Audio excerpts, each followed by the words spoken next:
Hello, everyone. Welcome to Just Hangouts, the official podcast of Just Nerds, where we just hang and talk about any interesting topics we have related to TV shows, movies, games, and more.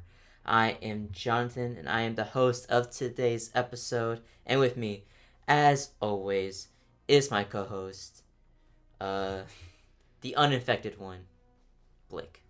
For a second, when you said I was like, "Did you forget my name? Like, No, you forgot about me? I'm not trying to what title can I go with? Like, The what kind uninfected. of? Yeah, The uninfected one. The uninfected. That's good. I'll take it. Uninfected. Well, I mean, end up like that guy who got shot in Resident Evil 3. Oh, Where he's like, don't how's it- look at me like that, Jill. I'm not infected. And he gets freaking shot in the Oh, face I by see. I see what you mean. Victor Reznov or whatever the rest was of his crazy. name is. Yeah. But how you doing, Blake? I'm doing pretty good. I'm having a nice start to the week. It's Monday at the time of we're recording this, so it's a start to a fresh week. I'm excited to upload some of the videos we have coming out this week. I'm excited to join you on stream finally. Ooh, yeah, we got that sort of. We finally figured that out. I'm really happy about Nice. that because I mean, shoot, that opens up so many opportunities. You get to come in and be like, "Yo, John, what is going on in this game? I don't understand it," and you have to explain it to me every single time. It's gonna be great. And then I'll ask the same question every single time we stream. Just like it's like Xenoblade 2, but forever this time, John. Wow. I'll be everywhere. But live, yeah. But live, so everybody can see it. But how about you, sir? How are you doing today? I'm doing well. Sorry, I'm not sick, people. I'm doing well. Yeah, no, that was bad. That was really bad timing. But no, I'm doing well. I'm about halfway through the RE video I'm working on. It's looking real good. So far. I hope that I'm doing well, but right now it seems like my third best video ever. You know what I'm saying? Dang. Third best video. Shoot. Third best, homie. Dang. All right. Best. Okay. But I'm excited. This should hopefully be done by the end of the week. I would hope so. So yeah. Looking forward to it. I've been looking forward to it for a while. Ever since you mentioned you were going to do it, I was like, oof, that sounds like a great idea. Let's see that. Yeah. So. It's been quite a while since I've recorded a long video, especially me recording, because I'm like, Blake, you're much better than me and faster, so can you record? I was like, you know what? Let me do it myself. Let me try. It's okay, it went all right. I feel like one of the things I need to start doing is try to ask other people, like some of our friends, to record people, because like Colton has a really good voice, and I'm like, God dang it, I just need it. He does. If I'm gonna do something like that, I need to ask Colton to lend his voice, because you have a great voice, sir. It's okay. But he used to do what? It's okay. Could be better, but it's not bad. Not the worst, I guess. Okay. I don't know. You make do with what you got, you know. I feel you. I don't have a Mel Gibson voice, but I got a voice. You do. That's all. So this week, we're gonna be talking about a lot, but mostly a lot about a few things, because it's RE2's been not RE2, RE3 Remake has been out for like 2 weeks, maybe a little bit more. When we started recording this, and that's really thoughts have moved on because people are talking about another game, but with all this time, a lot of the general, a lot of opinions have been coming out, or have come out, really talking about this game, and it'd be really interesting to talk about it, because very mixed opinions about RE3 Remake. RE2, people would complain about some things, but for the most part, people loved it. All the new fans alike, yo, this game is hot. Yeah. Can't wait for the RE3, and they go, not as hot. This game's not that hot. But some people are like, I think it's pretty hot. No, it's not hot at all. You know what I mean? Yeah.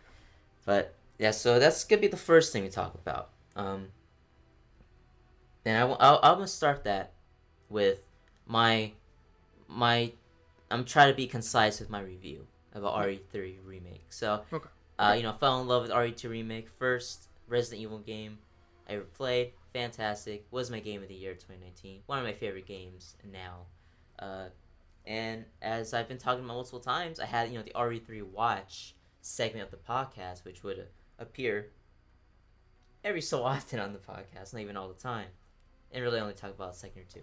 But super hyped. But then I had to wait until Monday. It came out on a Friday, and I had to wait till Monday to play it because I wanted to play for the stream.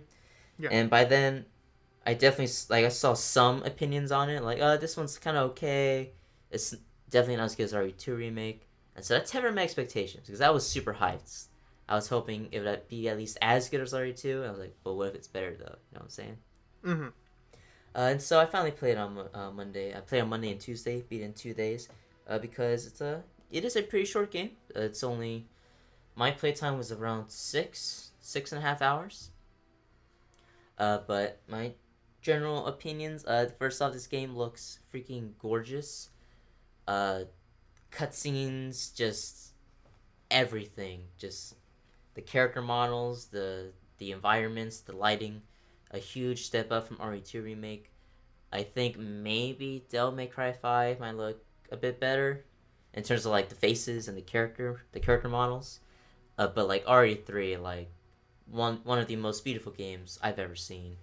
It's so good. Like Jill and Carlos, they look great. I keep talking about like one specific moment. Well, first there's the moment in like first like half hour where someone's like, "Hey Jill, can you help me out? Can you help us out with this thing?" And Jill she like kind of looks like back and forth, and she looks down, just kind of like a smile, like, "All right, I guess I'm gonna do this." Like, and like because of the engine and again how the models are, like that very, what do you call it, like very complicated like face, it comes off perfectly, and it's like, wow. And there's another one where Jill does like kind of like a subtle eye roll, like, Jesus, like we come this far where we can do these subtle, that's the thing, these subtle character animations, and it looks freaking great. Yeah, with the specifically 3D models that look this high detail, because like if we're talking like OG animation, yeah, you could animate like, I don't know, Mickey Mouse with eye rolls, but this, I think it's really impressive, technologically, how far specifically Capcom has come, because the visuals in Resident Evil and Devil May Cry, like you mentioned, because I believe those two games, DMC5 and RE3 They're remake, they both use the RE engine. Yeah, so I mean that engine is incredibly impressive. It's obviously doing the presentation a lot of justice. It's obviously doing the remakes a lot of justice, which is awesome, honestly, because I agree with you.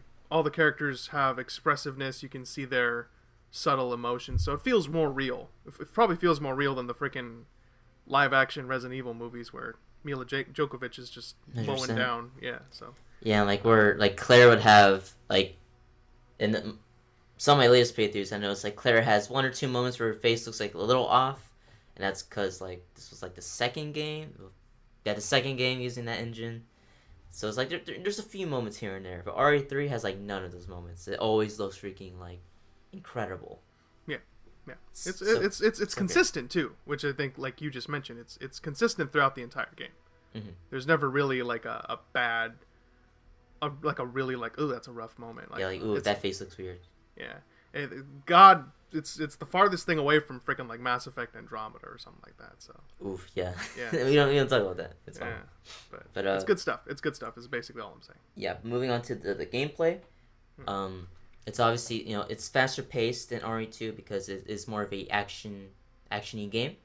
You have some elements here and there where it goes into more of the survival horror, but mostly action. But I would say it plays. I don't know if like maybe it's hard to tell, but like the movement of the aiming, I don't know if that's faster or not. But I feel like it feels better to play than RE2 remake.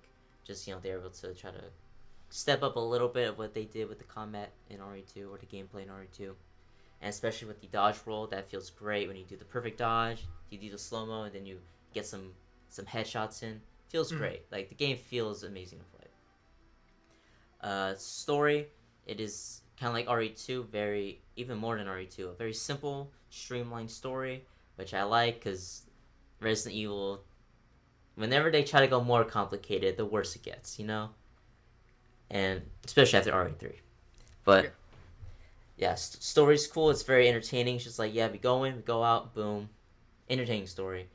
Uh, Characterization, a lot of characters are great. I like, especially hearing about old Carlos and seeing a few clips of old Carlos. Like, I don't like this guy. Mm-hmm. But new Carlos, really cool. He still has some of those moments where he hits on Jill, but for the most part, he's a good character. Like him, like his journey throughout the game. And then Jill, great characterization of Jill.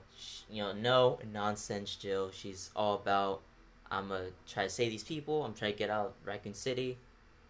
Get out of my way. If you'll underestimate me, just get out of my way. Mm-hmm. It's great. It's probably the best interpretation of Jill so far, at least to me. I like the Revelations Jill also. Just like very, kind of like serious Jill. Like, boom, we got our mission to do. Let's go. Like, that Jill's always really cool to me. Nemesis is interesting because I do like Mr. X more, and we will, when I talk about other people's opinions. Nemesis, there was a lot of hype going into him, like, oh shoot, like, this guy will freaking use his tentacles to kind of warp in front of you, and he's always gonna be in your way. He's definitely not as difficult as we all thought he would be. He is easier to deal with than we thought. In some ways, easier than Mr. X, but that's also because of the level design and all that. So I think he is a little too easy to deal with at times. So it'd been nice if I think maybe all you would have done maybe is have him how much it takes to put him down. Just have that maybe a little bit more. That would have been it. Because really he could go down in like one grenade, and I was like, oh, that's kind of easy. If you did like a grenade and some shots, that would have been perfect, I think. Mm-hmm. But yeah, that's in terms of specifics. That's all I can really remember. Levels are not as tight as RE2. Especially like playing through all the Resident Evil games. Like, yeah, some of these games don't have great level design, and like RE2, games like RE2 or like RE1, RE4, those have great level design. RE3, like, it's not bad, but it's just like it's fine. It's what you would see in like a normal kind of game. Yeah. But just compared to RE2, like RE2's level design was like perfect, I think. Mm-hmm. But as a general, to get a general idea, it sounds like you enjoyed the game a lot. I very much enjoyed RE3. Yeah. It does have some negatives, of course, and I will talk about this more. But because of like how great RE2 Remake was, it is hard to not feel like a little disappointed because everybody wanted this to be as good, maybe even better than RE2, like I said. Mm-hmm. And the fact that it's not is a little disappointing, but this is still a great game. I would say still one of the better Resident Evil games. And I thoroughly enjoyed my time, and I do want to go back and replay it at some point. Yeah. So, okay, so before we venture any further into this discussion, because now it's going to start getting we're going to get into some real stuff, all right? We're going to get into some real we're going to get deep into Umbrella, all right? Yes. Because, so before we go any further, I think I want to, make sure it's clear that I am coming at Resident Evil from an observer's perspective. I own technically one game, and I don't know how I own it. I don't remember buying it. I'm pretty sure it was free. PlayStation Plus, yeah. I think it's free because of PlayStation Plus. It's the first Resident Evil, the HD remake or remaster, whatever it was. I have experienced Resident Evil in passing because of this wonderful, beautiful man over here. Thank you. I've only watched him play the games, and that's really it. I have not experienced them myself. So, but I do like the franchise. I do like the series. But everything I'm going to bring up is stuff that I have observed from your playthroughs. I cannot articulate how it feels. I can't articulate if that's good or bad, or like things like that. They're mostly just like, this is what I observed. Jonathan, what do you think about that? And maybe I can offer some sort of reasoning for why they would do that or something like that, just to kind of participate in the conversation more. So I want to stress, these are not my, like, this is not my feelings towards the game, because I don't think I have the right to criticize the game, especially when I haven't played it. These are simply observations that I've made while watching Jonathan's stream. I watched it again for the sake of looking at pieces. I've read dedication. Well, because I'm interested in this, because it's so fascinating that, you know.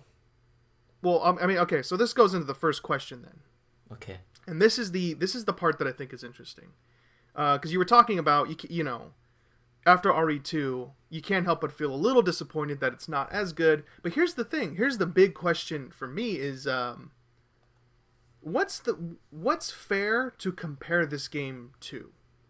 Is it fair to compare it as a sequel to RE2 Remake? Or is it fair to compare it as simply an RE3 remake? Do you compare it to the original Resident Evil 3? Or do you compare it to the remake of Resident Evil 2? Because here's the thing, right? OG Resident Evil 2 and OG Resident Evil 3 are different games, just even when they were the originals, right? They play similarly, but they're very different, right? Mm-hmm. Resident Evil 2 is, I would say, exactly what it is. It's a sequel to the first Resident Evil. It feels like the sequel to the first Resident Evil. It plays like the first Resident Evil to some extent, with new features, new stuff. But that game, Resident Evil 2 is exactly what it is. It's a sequel to the first Resident Evil. It looks like that game, and I'm talking about the OG. It looks like that game. It plays like that game. It's got improvements here and there to make it better, to make it more interesting. It has multiple playthroughs, and the remake has kept all that stuff alive. It took the frickin' tofu thing, mm-hmm. right? They didn't have to do that, and I guarantee most AAA companies would not do that for a remake. They'd be like, nobody played the tofu thing, but they did it anyway, and that's cool. But then you get to Resident Evil 3, which, from what I understand, even the original is a more action-focused experience. It's a little faster paced. It wants to get you through the game quicker. It wants to, like, I don't know about the original too much, but I know that it's quicker, and I know that it's more focused on being kind of crazy. A little bit more crazy, at least. You know? So it's also shorter by default, because it doesn't have the alternate character thing that the second game had. It has one character, you know, Jill Valentine all the way through. So when you get to RE3 Remake, I think the weird part is, like, so what do you grade this as? Because it is a sequel to RE2 Remake. It is, because it's using the same engine, the same you know, assets to some degree. You know, not all of them, but a lot of them. It's a sequel remake to the original sequel. It's a sequel to a sequel to a sequel, kind of. Yes. So it's a little confusing, but but it's in such a weird place where it's like, people, I feel like, that don't like it are comparing it to RE2 Remake, but I feel like, what do you compare this to? It's I feel like people who also don't like it are also like, yo, I love RE3 Original. Yeah. And, like, you know, there's a lot of stuff that's not in this game that's in the original, and they're like, yeah. Well, yeah, but yeah, it's very complicated, because even people like who like the game, they're like, it's good, but it's just not. It's a good game, but just not a very good remake of the original. Which is the interesting part. Yeah. For me. But okay, go ahead. Go ahead.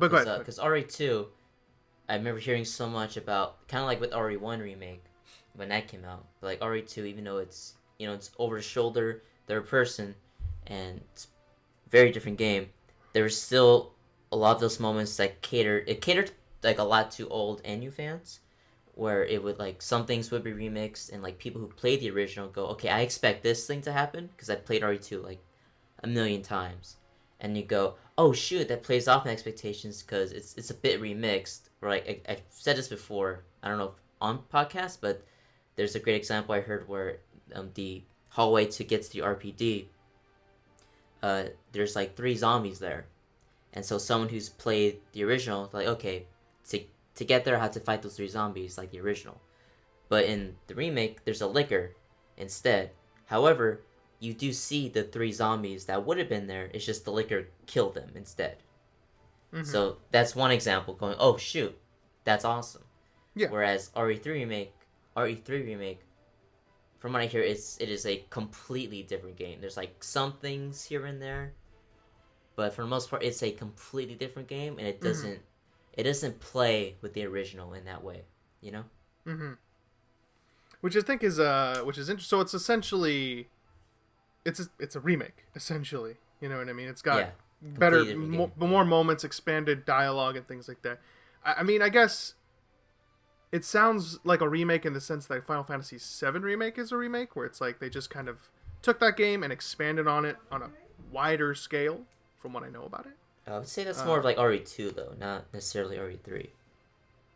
Okay. You know what I mean? So, yeah. Because RE2 is the one that kind of has something for old and new fans, or RE3, it's mostly like, no, this is completely different. Like, so it's like a completely separate thing. Okay. Yeah. Like, there's no moment where you go, oh, shoot, that kind of plays off of the original, or my expectations from the original RE3. It's like, no, this is, like, completely different.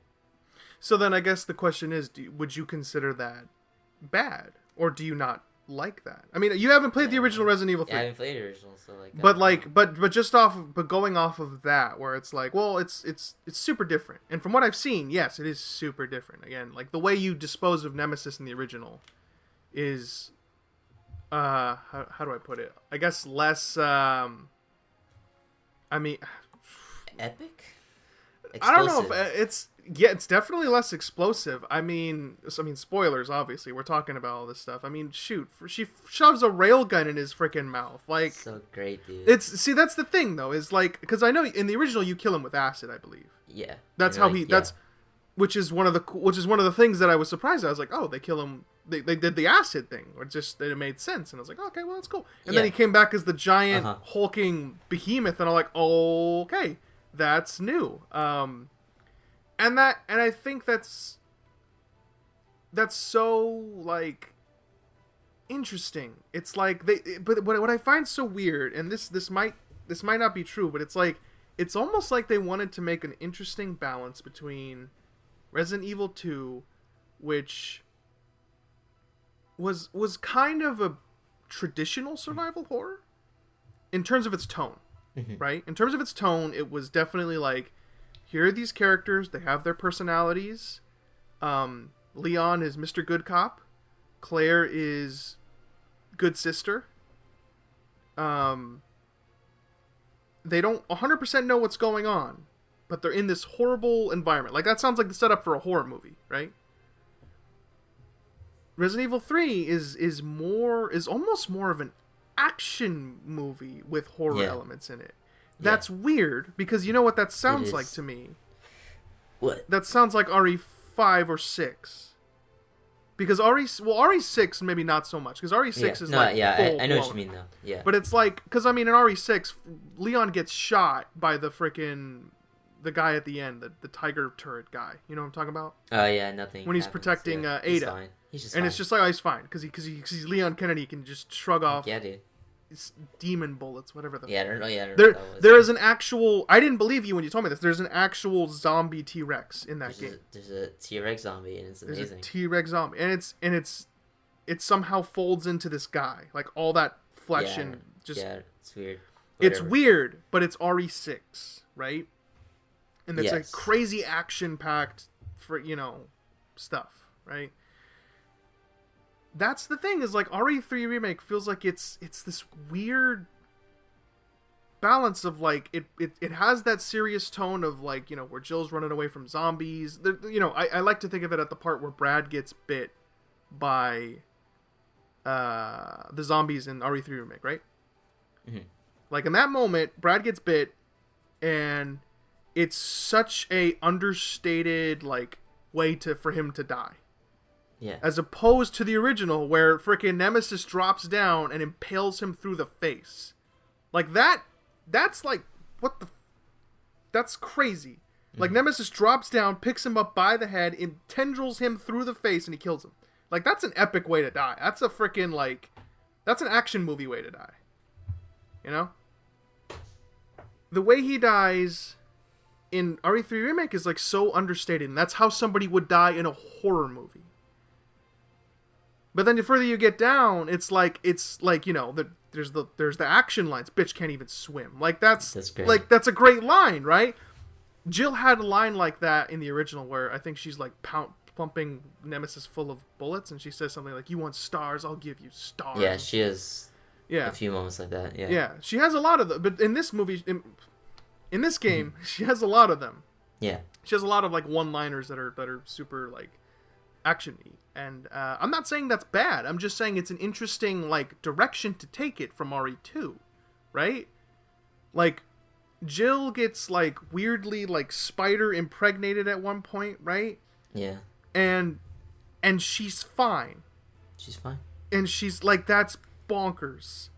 And it's like, because that's an action movie, feel like. You know I mean, original RE3 did the same thing, you know? Like, it that's is what I mean. more action-focused than the original. Yeah, as we said, yeah. And that's what I'm saying is, like, I'm not saying this is a bad thing, of course. Yeah. I think it's fine. I just think it's an interesting direction to take.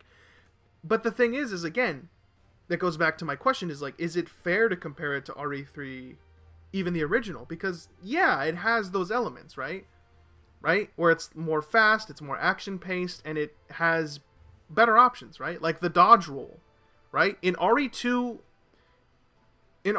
Remake, I feel like that and the unbreakable knife would have broken the game. 100%, yeah. 100%. In that game, they would have been busted as frick. Because one of the things I noticed is that you can't cut limbs off in this game, it looks like. Mm-hmm. Yeah, you really can't. And that's my thing, is I remember you used to do that in when you were playing RE2, is you'd cut off their legs to, like, make sure that they just don't get up. Right? So that if they had to go to you, they would just have to crawl, and then you can easy headshot them. Mm-hmm. You can't do that in this game, and it's like, I can't help but feel like that was a balancing thing. Where they was like, people are doing this to make sure that the zombies, you know, to get easy headshots and to make sure that the zombies stay down. That needs to go, because that's too good. And so they gave you an unbreakable knife. I don't know why they gave you the unbreakable knife. I feel like that's still, maybe you don't really need that, but I guess it's like they don't want to, maybe they want to. Well, because if they gave you a breakable one, and you could do, like, the defense item where, you know, you could stab them back. Get it off, yeah. It would have been too much, but you have that and the dodge. It's like, well, then you're never ever gonna get hit, you know. That's true, but I also feel like maybe that's, like, part of the point. Maybe you could have graded. I don't know. That's just a thing, right? That's not an opinion. That's just an observation. You know. Mm. But, like, as I was saying, like, you know, they see, that's the thing, is they actively changed something from RE2 to make RE3 better for RE3.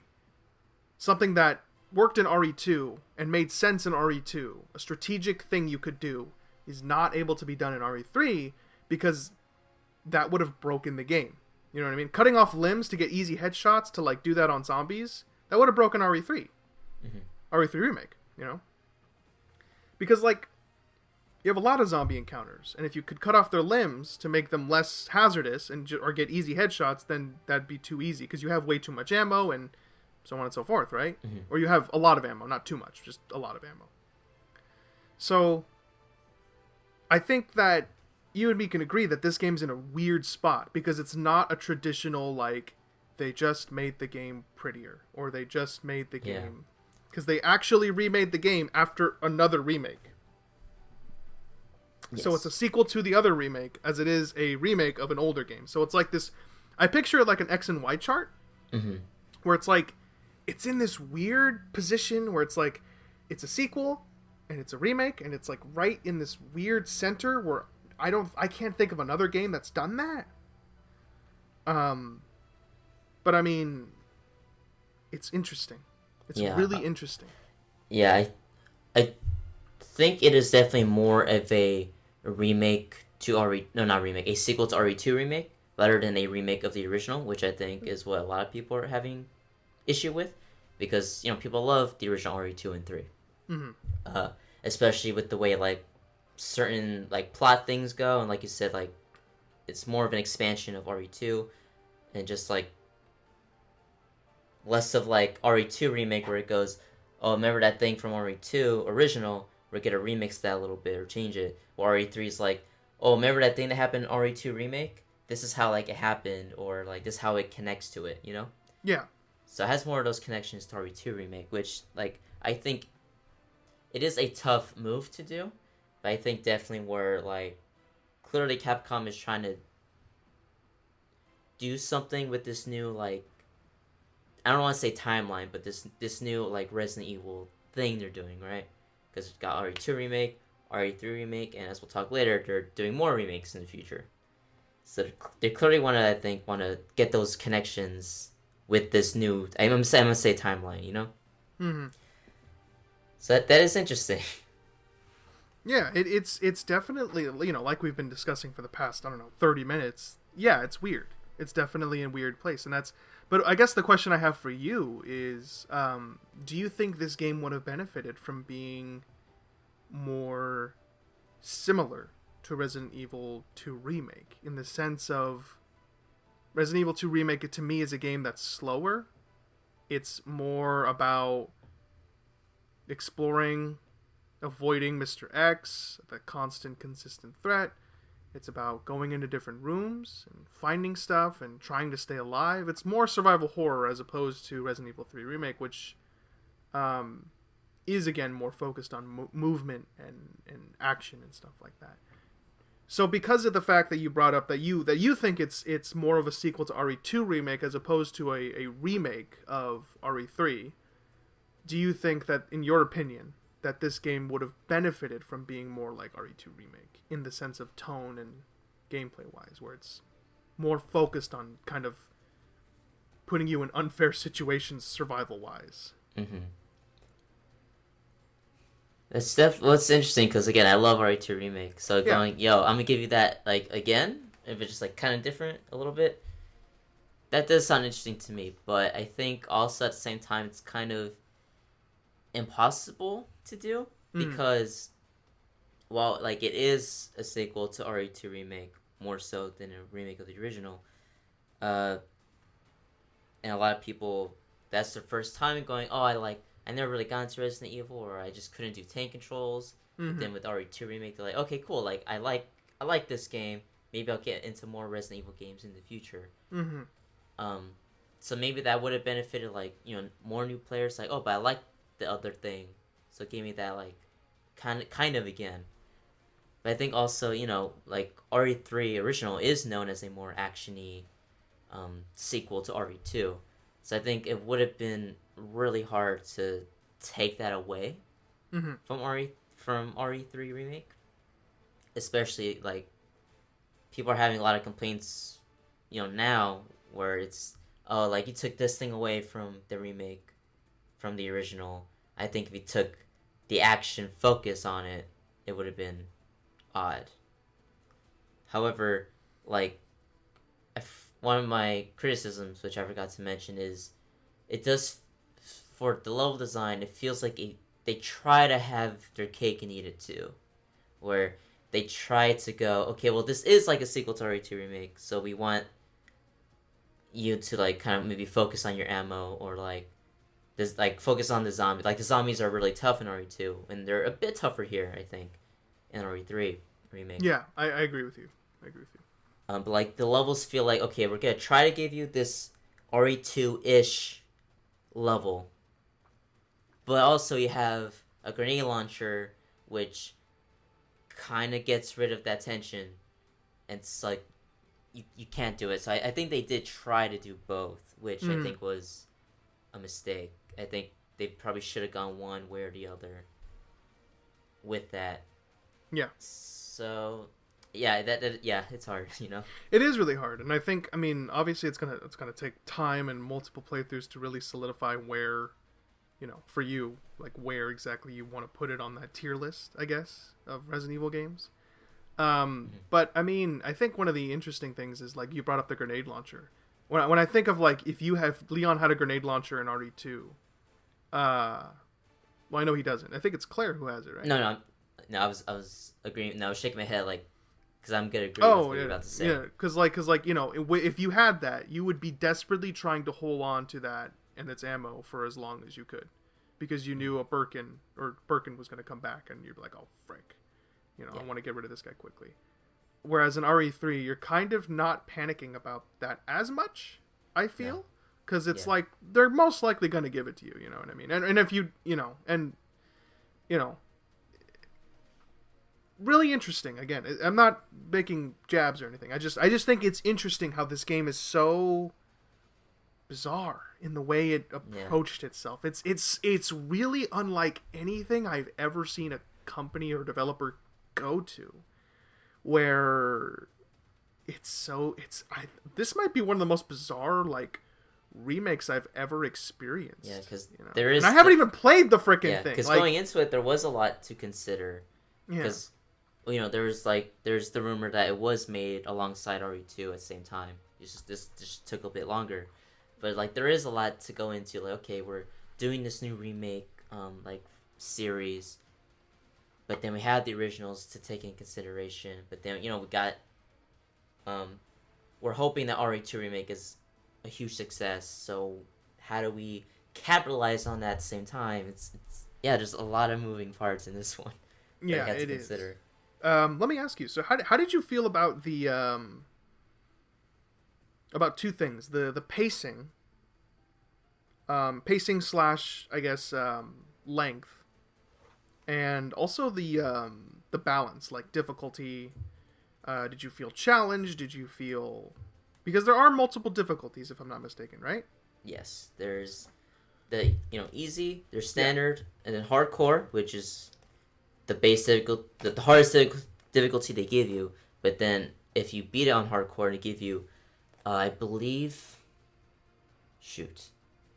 I forget what the next one is called, but they give you another difficulty after that, and then they give you the next one, the last one, which is Inferno.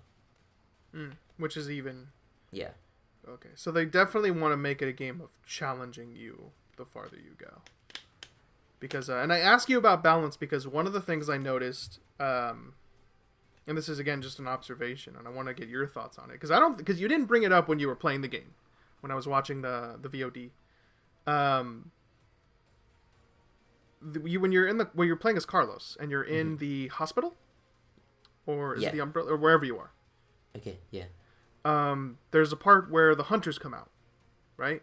Mm-hmm. And hunters, from what I remember experiencing with you in Resident Evil 1, are the worst. In Resident Evil 1 specifically. Because they were the fastest enemy in the game. Mm-hmm. You had horrible tank control aiming in that game. So they were harder to put down. They took a lot of damage. They were a threat, and they could behead Jill in one hit. Which they can still do in this game. It happened a few times. They took Carlos's head off twice. Yeah. But one of the things I noticed is that in terms of killing them, you killed the hunter with one grenade. Yes. And I noticed that, and I was kind of like that. Well, that's interesting. Not a bad thing. It's just it's interesting where it's one of the most deadly enemies in the game was killed by one grenade. Mm-hmm. And it's oh, that's weird. Yeah. And even when you were shooting them, I was like, oh, they're not that hard to beat. But they were still a huge threat because they could kill you in one hit. You had full health, and they could kill you in one hit. Yeah. But that's why I'm asking, do you feel like you were challenged with this game on its normal difficulty? On its normal difficulty, for the most part, I feel like I wasn't. Mm-hmm. But again, that comes to I think they gave you survival horror, they put elements in terms of the levels and maybe even at some points the number of enemies you deal with, versus giving you action-y weapons that can deal with things pretty easily. With the hunter things, with the hunters, if I had a grenade, I could really deal with them easily. But if I didn't, they're actually pretty tough. It wasn't the hardest thing in the world, but just going against it with just my machine gun, that was a little tougher to do. I was definitely oh shoot, this is a little tougher to do, because they can take me out in a hit or two. But yeah, definitely if I had that grenade, it would I don't know what you call that. Just simple. I guess simplified the encounter a lot, Yeah. and that was a lot of the issue with some of the encounters I had in the game because, um, RE3 is weird in a few places where it'll give you a weapon or a type of ammo, and it'll go, and then like 2 seconds later, okay, this is the enemy, you have to deal with that. But it's like super easy to deal with. An example was like the sewer with the Hunter Gammas. They're weak to fire rounds, and you fight like one, maybe two, depending on like if you go down a different route. Mm-hmm. One, maybe two, and you go against them with just like the shotgun or your pistol, and those are a little tougher to do because those are one-hit kills always. But then once you get to a room, after fighting one or two, they go, oh, they're weak to flame rounds, and then I get it, and then I face a gamma, and I go flame round. Oh, it dies in one hit with the flame round. Interesting. Okay, and then like they go, okay, now you got mine rounds.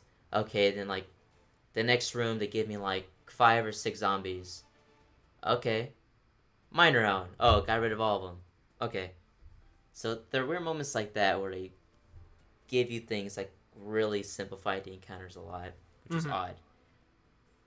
Like there was the part where I'm in the hospital with Carlos, and there were a bunch of zombies. Like they break through the glass, and like that. I think when you're Carlos, I think the game is balanced like pretty well, for the most part, because they do throw a lot of either the hunters or a lot of zombies at you. Yeah. So even though you have an assault rifle, it's a little difficult to do. When I was going through the RPD, it was like, ooh, like this isn't as easy as I thought. So like when there were a bunch of zombies, I was like, okay, well, I definitely have the tools to run away. I don't want to fight all these things. And so that was a cool moment where, okay, yeah, the balance was good there. But then I play as Jill again, and I go through that same room, and the zombies are still there because I didn't deal with them. And I'm like, shoot, maybe I should have dealt with them as Carlos. But then I go, oh, wait, mine round. And they're all dead. I'm like, okay, yeah, that was cool with Carlos, but with Jill, that was like nothing. That was a nothing encounter. So yeah, the balance is really, it's sometimes it's fine, but sometimes it's like super easy because the game will go, here's the thing to deal with this, and you go, okay. Or RE2, you would like find a grenade or find like your Magnum, but you go, okay, but I don't know when to use it. Mm-hmm. When do I use this? RE3 is like, no, you use it now. Use it now. Yeah, it's definitely something. I mean, obviously, the game is less about RE2. I think RE2 Remake has something where it's like it's replayable in the sense that you had multiple stories. But my question is like only I think the hardest of core fans went back to experience the game, all 4 of the games on like the hardest difficulty, right? Mm-hmm. This game feels like it's the kind of one where, because they have like I think daily challenges if I'm not mistaken, weekly challenges, something like that. They have like the little challenges tab, where if you I don't know if they're weekly or like daily or not, but there are challenges. Yeah, there are definitely challenges like kill like finish off a zombie with a handgun, or like do this or whatever. Yeah, it's definitely a game where it's like they want you to continually go back to it and like keep playing it. Upgrade the difficulty, try something new out. So it's trying to be a little bit more replayable. But do you think it has that replayability? Because RE2 Remake has replayability kind of built in, where it's like, even though Claire's story is remarkably similar to Leon's, it's still different enough because you have different interactions. You have different, like you have the whole Leon with Ada stuff, As with Claire, you have the whole, I think her name's Sherry, right? Sherry Birkin? Yeah. Mm-hmm. You have that whole section, and like that's interesting. It's different. It's different enough to go back to and experience. Maybe not Hunk, because Hunk is pretty much Carlos's times 1,000. Carlos's kind of section where he just has to deal with everything. And then Tofu is knife the game, basically, because that's all you have, I believe. I don't think you could use guns as Tofu. I believe you only can use knives. Yeah. But so that game has kind of replayability because the original had that. With RE3 Remake, it feels like it's the kind of game that wants you to go back because we really want you to go back. Mm-hmm. Like, Yeah. so. Yeah. So there is the Leon and Claire campaign, which does help with that replayability. Yeah. But aside from that, for me, because I've done complete playthroughs, Leon and Claire, um, four total times, and that's because I've said this before. Like, it feels different every time I play, at least like a little bit. Mm-hmm. It never feels old because like RE2 really makes you think about the problem solving. That is like what makes RE2 so interesting to me, the problem solving. Yeah. And like, okay, when like sounds like ulti- I'm not a super optimal playthrough kind of guy, so I'm not like, okay, boom, I use this here, use this here. It's very situational where sometimes, I guess a good example may be like in the RPD, there's a room with like 4 or 5 zombies in it, and then sometimes I have to think, okay, do I have a grenade, but do I want to save this for the boss? I know it's coming later. Do I want to save this for a liquor? Okay, I can do a flash grenade, uh, and run past them and just get everything I need, or I can try to headshot these guys and kill them all. But sometimes in one playthrough, I'll go over something, a different choice, not because I'm like, oh, I did this last time. I don't remember what I did last time. Just like in the moment, I do different things. Or Mm-hmm. sometimes if I overthink it, I'll get bit, and maybe some of those zombies will go into the hallway, so I screw myself even more. Because there's like maybe 2 or 3 zombies in the room, but now there's zombies in the hallway that let them there, and that sucks. So a lot of problem solving in RE2. Yeah. RE3, I'm sure there will be those moments in terms of like in the first few hours maybe, but I think for the most part, there's a lot less problem solving in RE3. So I think there's gonna be a lot less of those like, okay, what I do here versus like what I did last time and all that. Yeah. RE3, again, it's weird because they it feels like they try to do both, where they want to make you feel survival horror but also feel strong. Mm-hmm. Because RE3's replayability is more about, we want you to feel really strong and go through the game. Obviously, there's way more difficulties, um, but there's like, again, like the challenges. So okay, we want you to try these things, but to doing those challenges, you get extra stuff. So Yeah. you get, from what I've seen, you get like, you can get limited ammo. I don't know if it's just for the handgun and for everything. You get a rocket launcher. You can also get limited ammo for that. It's great. There's a like a Chris Redfield's like guide to dodging or whatever. And if you put that in your inventory, dodging is way easier to do, or a lot easier to do. I don't know how much easier. I haven't gotten it yet. There's a freaking fire knife. I don't know how good that is, but that makes me want to go. I want to do the challenges to get that fire knife and try it out. I want to get the Chris Redfield Mm-hmm. guide to dodging and see how much easier that makes the dodging. Yeah. So it's, and from what I hear, like Nightmare is the difficulty after hardcore. Mm-hmm. Some people don't like Nightmare. Some people say that's when Nightmare like really that feels like the true difficulty you should be playing on. Mm-hmm. But also, once you get to those higher difficulties, that's when you should be equipping, like, there's also these coins that you do more damage, or you take less, or you have more defense. So it's weird, because that's usually how I don't play games. At the most, I like just doing a comfortable experience most of the time. Like RE2, it took me forever to play the hardcore mode. Even then, that wasn't that bad, so I would be comfortable playing that. Where I'm usually not the guy that goes, okay, now that I beat the game, New Game Plus is like, we'll give you this, this, and this to make it easier and more fun. I'm like, nah, I usually don't play games like that. Like, some sort of challenge, but not too much challenge, you know? Yeah. See, I think what's interesting is like how, you were talking about problem solving in RE2 Remake, and I think that you're 100% right. Especially on repeat playthroughs, I think is one of the things that you seem to you were mentioning at the time is like, I know Mr. X is coming up, and I know that I'm going to be in this room with these zombies. So how do I go? What do I take with me? What do I, Well, I think when you first playing RE2 Remake, you're still making those decisions. You know what I mean? I got Mr. X chasing me and I got zombies down this corridor. Which one do I want to deal with? Well, if I dodge or like if I maneuver past Mr. X, I can go into here and like, you know, there's even in the first playthrough, I think you're still making those kinds of decisions. Mm-hmm.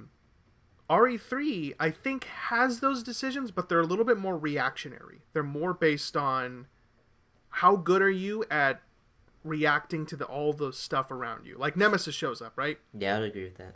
Like when you're, you know, yeah. So like you're with. This is again observations. I'm just assuming that this is, Mm-hmm. you know, how it looks because that's how it looks.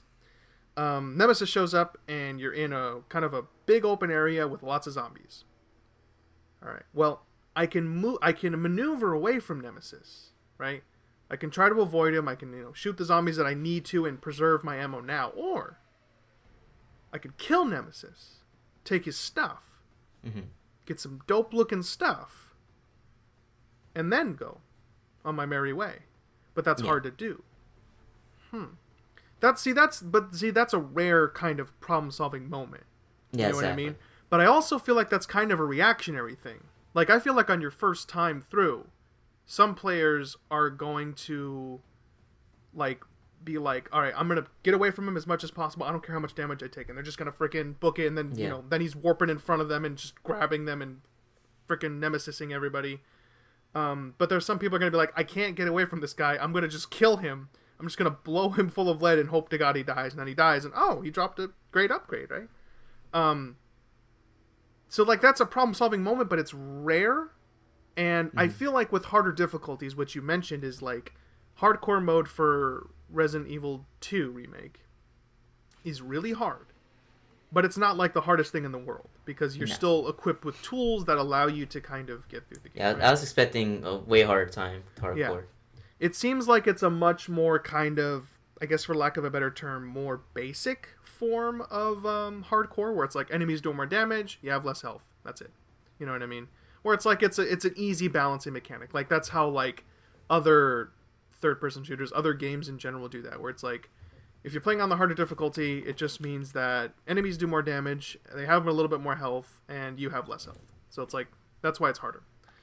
RE3 sounds like it starts, the higher difficulty you get, that's when things start to become more about problem solving-esque. Like, I'm really bad at dodging, so I should upgrade my defense, you know? That's when it sounds like it gets to that point, and it sounds interesting, right? Like, the Chris Redfield's guide to dodging, that sounds dope. That sounds kind of cool, right? Like, I would like dodging to be a little easier, things like that. It sounds like that's when it starts to become... Oh gosh, I don't know. I'm trying to think of the genre of game where it's like... It's almost like a strategy game almost, where it's like, okay, I know this about myself and my strategy, and I know this about the game and how hard things are going to hit. So let me prepare this kind of equipment set to best suit my ability so that I can beat the game in the fastest time, because the game wants you to beat it fast. I think you got ranked on your first time through, right? Based on like time and deaths and enemies killed and stuff like that, right? Yeah. I think you got a C, which is a passing grade, by the way. Good job. But the game wants to, you know, like we've talked about, the game wants to get you through. You want to improve that time. I believe, if I'm not mistaken, some of the items you can get from that daily challenges, or with the points you get from the daily challenges, can actually buy you some of the like items you need to get past obstacles in the game. Like, I think one of them is like you can automatically equip the fire hose so you don't have to go and get it. I think. Interesting. I think I've heard that. I don't know if that's true. That could be false. And if it's false, then future Blake just hit me in the face.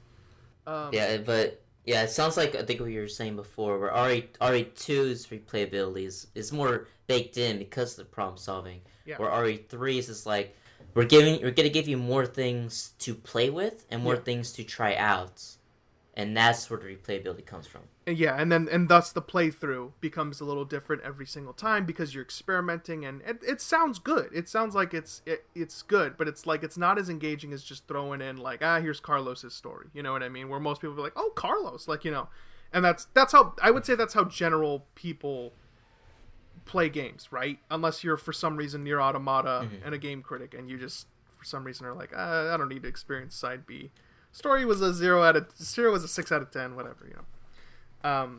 But Mm-hmm. you know, so I mean, I'm wondering. So my question to you is like, you know, on a personal level, how much do you see yourself replaying this over RE2 Remake to see what those new things do? Because let's assume, Okay. because one more thing I Mm-hmm. want to assume. I'm going to assume that because this has an online component to it, that they're going to potentially be adding more stuff to the single player campaign.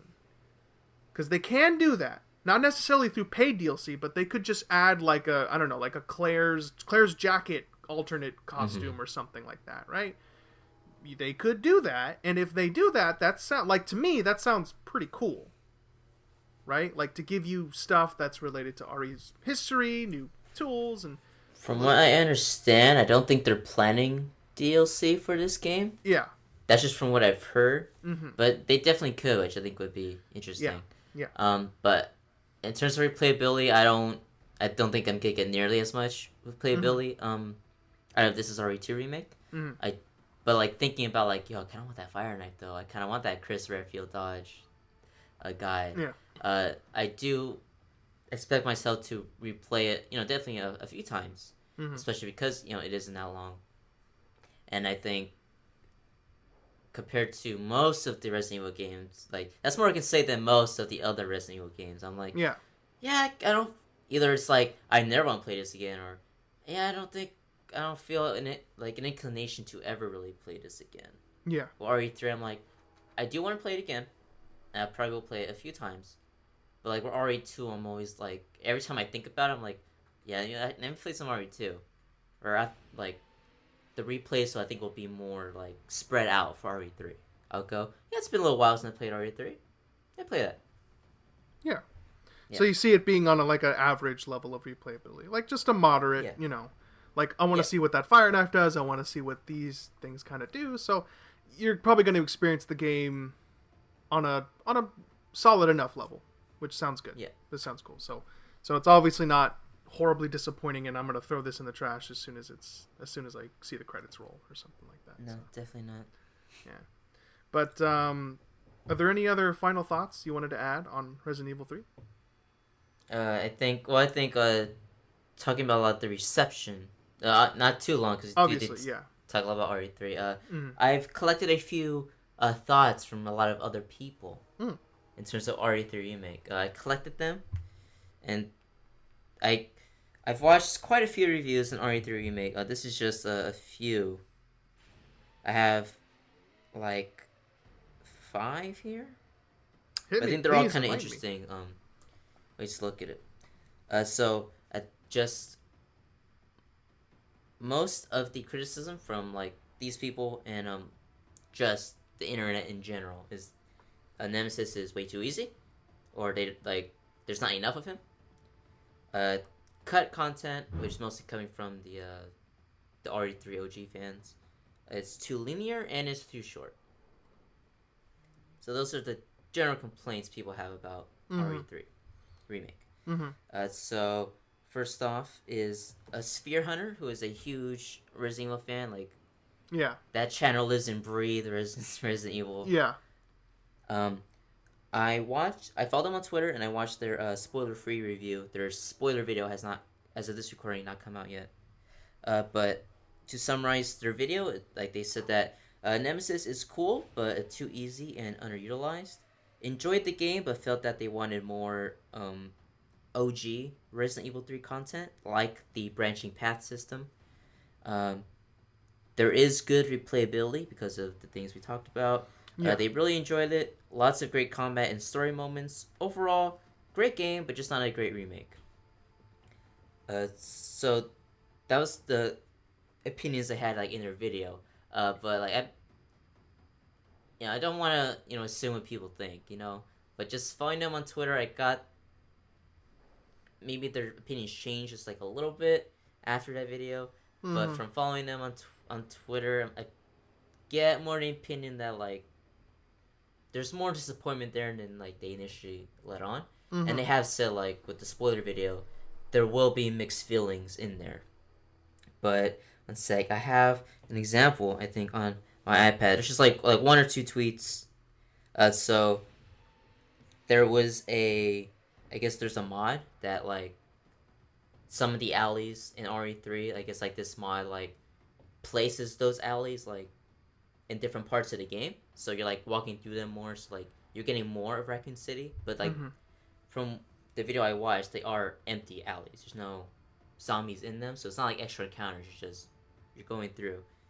Uh, so Sphere Hunter played with this mod, and they said on Twitter, so the entire downtown area of RE3 Remake is actually interconnected. This mod seeks to open up Raccoon City a bit more, and just seeing this short video is making me wish the game was like this.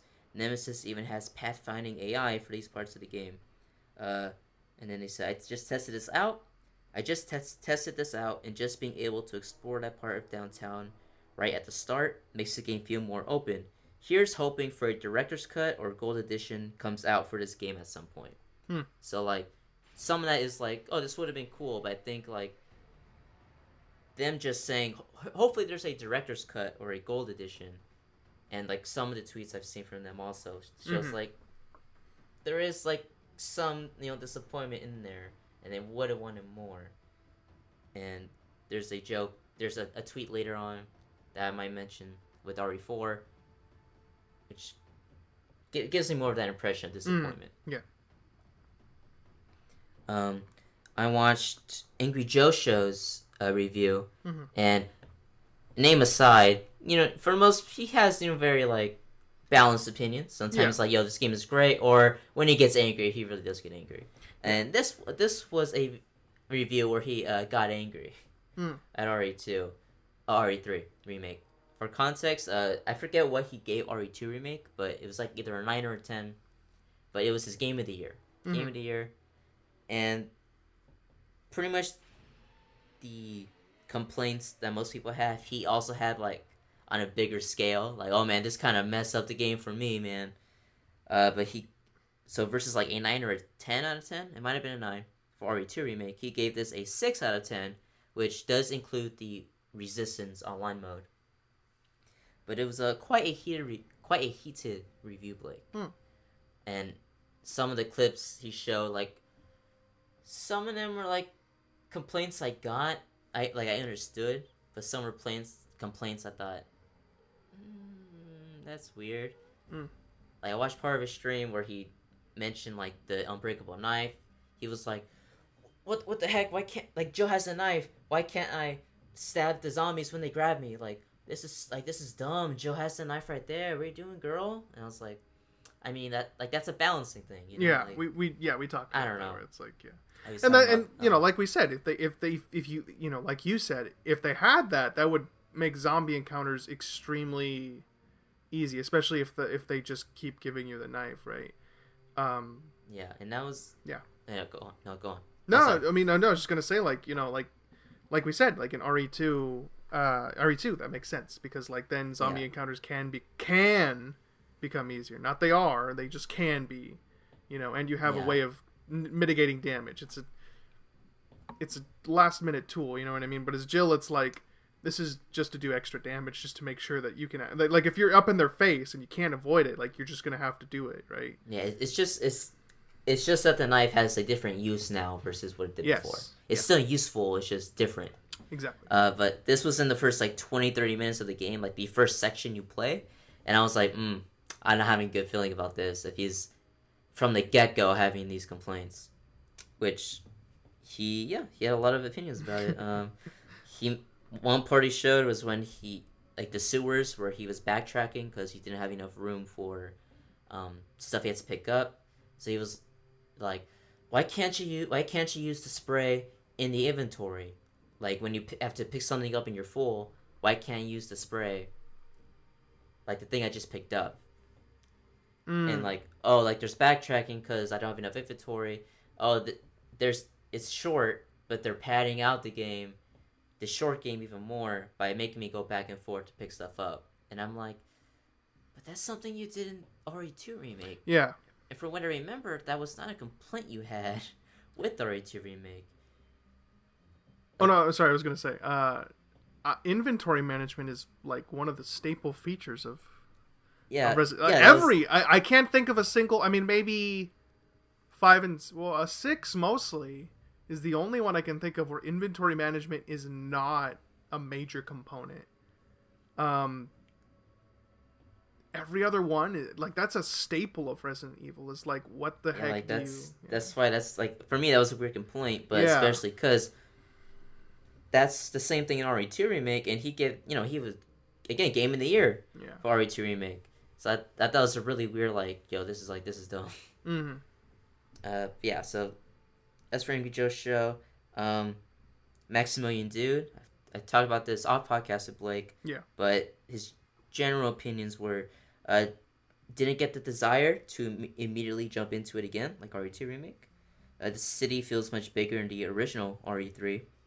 Nemesis is a pushover. He is underutilized and too scripted. This is a pretty easy game. This was just him playing hardcore. On a design level, the game is just average. This is a 7 out of 10. He's like, it is a good game, but it was, with all the stuff. Which I did forget he said, because everything else he said, sounded more negative than some of these other people. Should have been like RE2 Remake, where you solve puzzles while going through the city, and Nemesis chases you. Mm-hmm.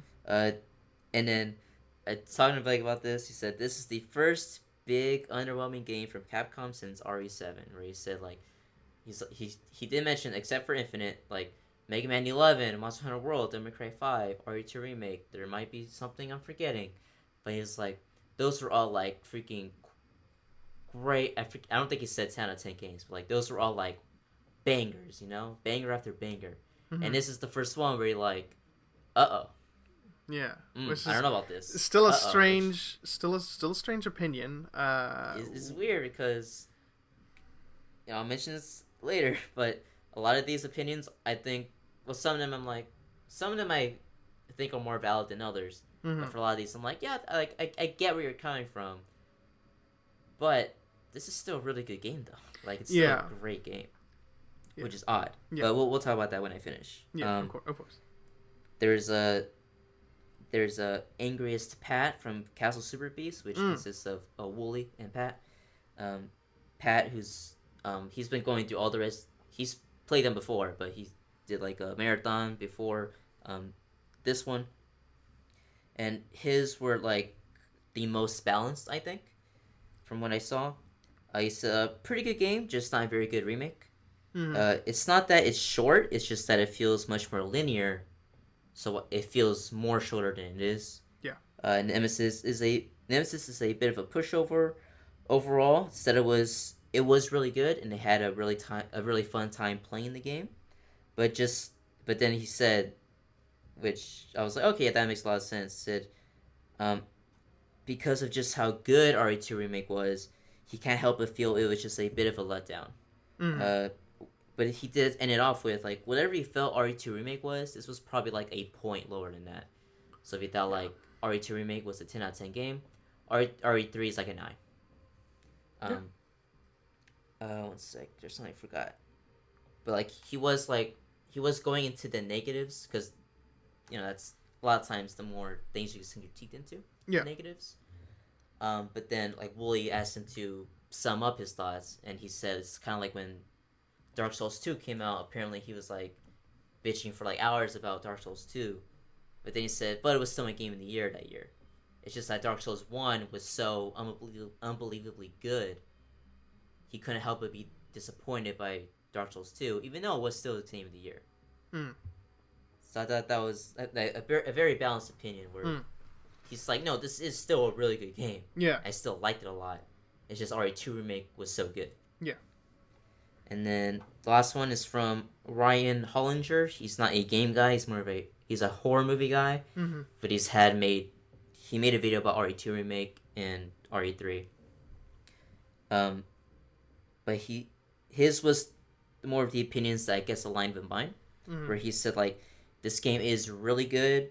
He doesn't think it deserves all of the hate this game's been getting. The story was great. This is roughly the length of RE2, so it's not that it's short. But he mentioned the linearity is more of the problem, not the length. The environments are much less interconnected than RE2 Remake, which allows for much less problem solving than RE2. Mm.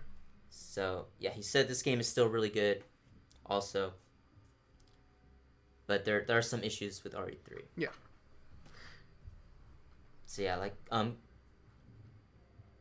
going back to get these reviews, like rewatching them, there was a lot more like yeah, this is good, but and like it obviously like there's more of a negative tone for some of these versus others, like with Maximilian Dude or like again kind of Sphere Hunter. Yeah. But, like, do you think it's unfair to say that a lot of the opinions I've seen, or that you've seen, and I've seen in general are, oh, it's good, but it's actually bad? Like, that's the main opinion I kind of get from everybody. It's like, oh, it's a good game, but it's actually pretty bad. Like, everyone's like everyone says like it's a good game, but well, it's not really a good game.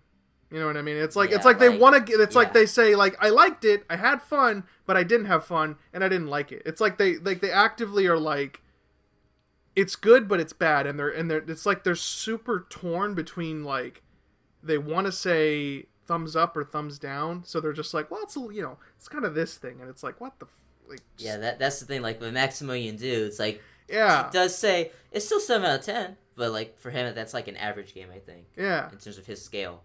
And that's why I was surprised rewatching his review that he said that, because his tone sounds very like negative and like disappointing. Again, he said like, "Oh, this is like kind of an uh-oh." Yeah, it's weird. Yeah, where a lot of the opinions are like that, and that's why I was surprised with Pat from Castle Super Beast. I thought he was gonna be like the same way, but his is more of a positive tone. Like, yeah, there are these disappointments, but like it is still really good. Yeah, yeah. But yeah, it's weird saying a lot of those opinions, like, yeah, I liked it, but did I really like it, though? Yeah, where it's people constantly in question of whether or not... It's like they're searching in the sea of subjectivity for, like, the like, oh, well, here's why it's a bad game. Because Nemesis is too easy. And it's like, well, I mean, you only, and then it's like... You know what I mean? Like, it's this constant, it's this constant, like, where they're fighting themselves when they're like, God, I actually really like this game. I liked it, but it's just objectively, it's so bad, and I can prove it. And it's this weird, like dynamic of like where they're fighting themselves. Where there's like, I want to like it, but I want to hate it. I love it, but I want to kill it. Like it's just this, it's so weird. Like I said, it's a good game, but it's actually a really bad game when you think about it. But when you think about it, it's actually a really great game. But when you think, when I really it feels like a lot of these reviews are like they list all their complaints and what they don't like about it. Then they throw in, no, like it is like technically still good. Yeah. But like all the negatives I just did. Yeah. Do you? Now I have a question. Do you feel like that is coming from a unrequited love for Capcom, the developer, or like the Resident Evil team? I think a lot of it comes from like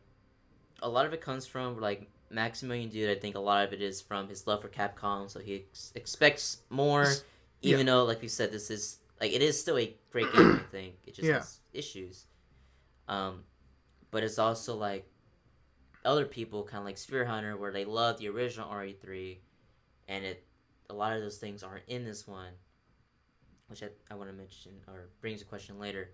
But then there's also the people who loved RE2 Remake, loved it to death. It was like when that game came out, it was like, oh wow, this is surprising. I named my firstborn child Resident Evil 2 Remake. His middle name is indeed Remake. Like, it didn't hit me the way RE2 did, so like... Yeah. Looks like my next kid's not going to be called Resident Evil 3 Remake, Yeah. It is interesting how when people talk about... I think it's those three things. Yeah.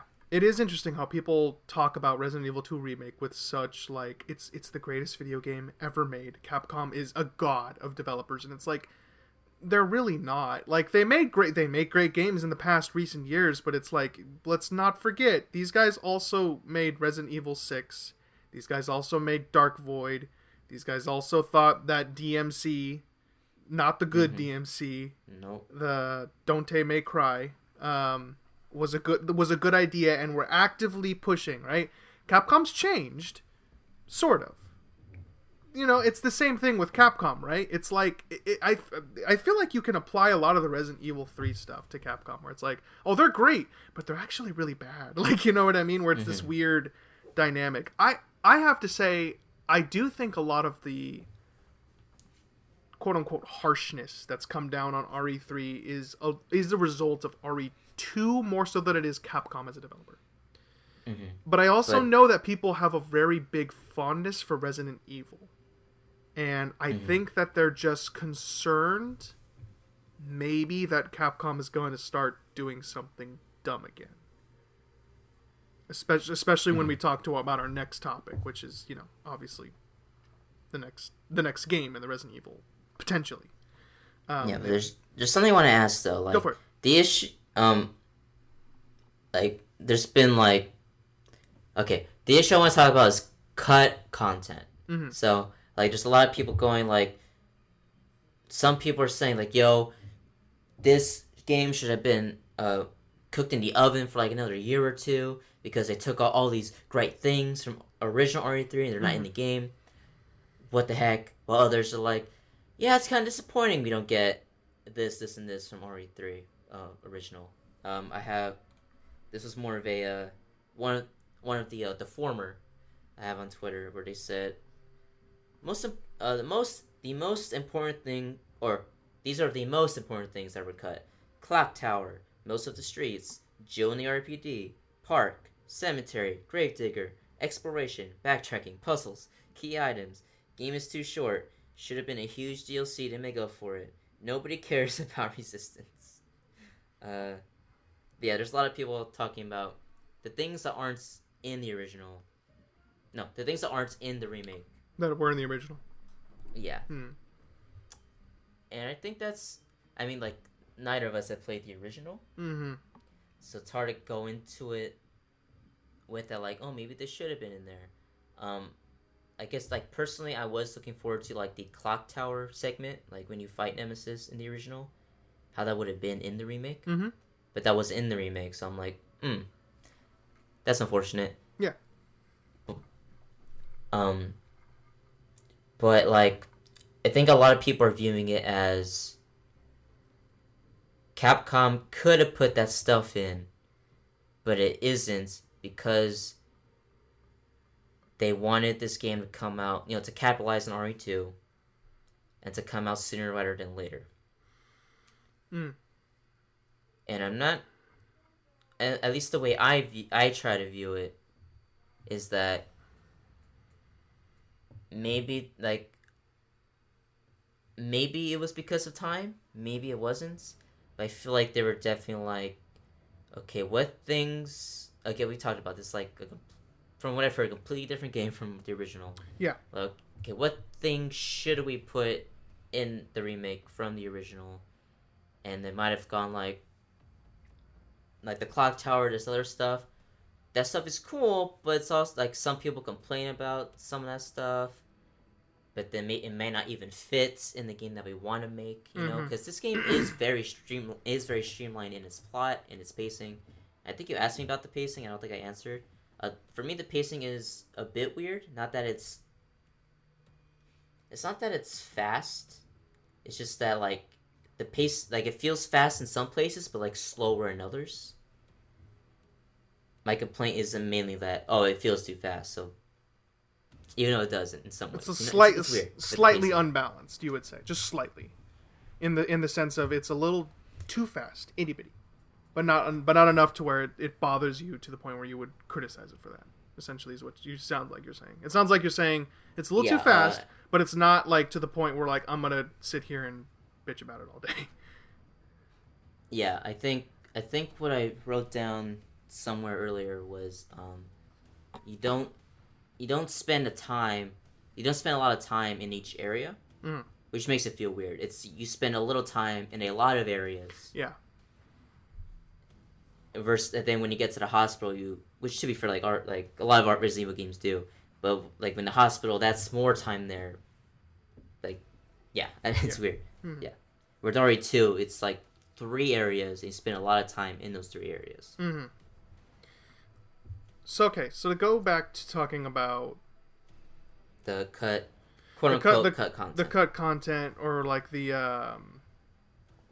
well, it is cut content. It's just not cut content in the traditional sense where it's like, yeah, we made this in the game, but we took it out. It's more like this was in the original, and we just decided not to put it in. I'm gonna. Here's my thing. Given the fact that Resident Evil 7, Resident Evil 2 Remake both took so long to make, I'm going to give them the benefit of the doubt and say they most likely did not care about when this was released. That's my opinion. Because it doesn't seem like the Resident Evil team... Because freaking Resident Evil 2 Remake, people have been waiting for that game for... I don't know how long. It got announced a long time ago. And then they were like, yeah, we scrapped it. We couldn't figure out switching things. And then it came out and it blew people's minds. They're willing to give the game the time it needs. So I don't think that it's a Resident Evil 3 was like, oh, well, Resident Evil 2 made money? Oh, God, shoot, we got to pump something else out to make sure that we make more money. That might be Capcom, but I don't think that's the Resident Evil team. Here's what I see. You named off a bunch of areas that... Yeah, you got the graveyard, you got the clock, you got like a bunch of areas, but I'm thinking in my brain, I'm remaking Resident Evil 3. What is Resident Evil 3 at its core? If I play Resident Evil 3, I'm thinking as like a director of the remake, right? I'm gonna play Resident Evil 3 again, and I want to figure out what is this game at its core. It's faster, okay? It's a little bit more. It's got branching pathways, but how many people are really going to like switch up the pathway when one of them is more, whatever, something like that, right? It's got a faster pace. It's shorter than RE2 Remake, and people still like it. Okay, well, we can use that. There's more threats. There's more this, in an action game.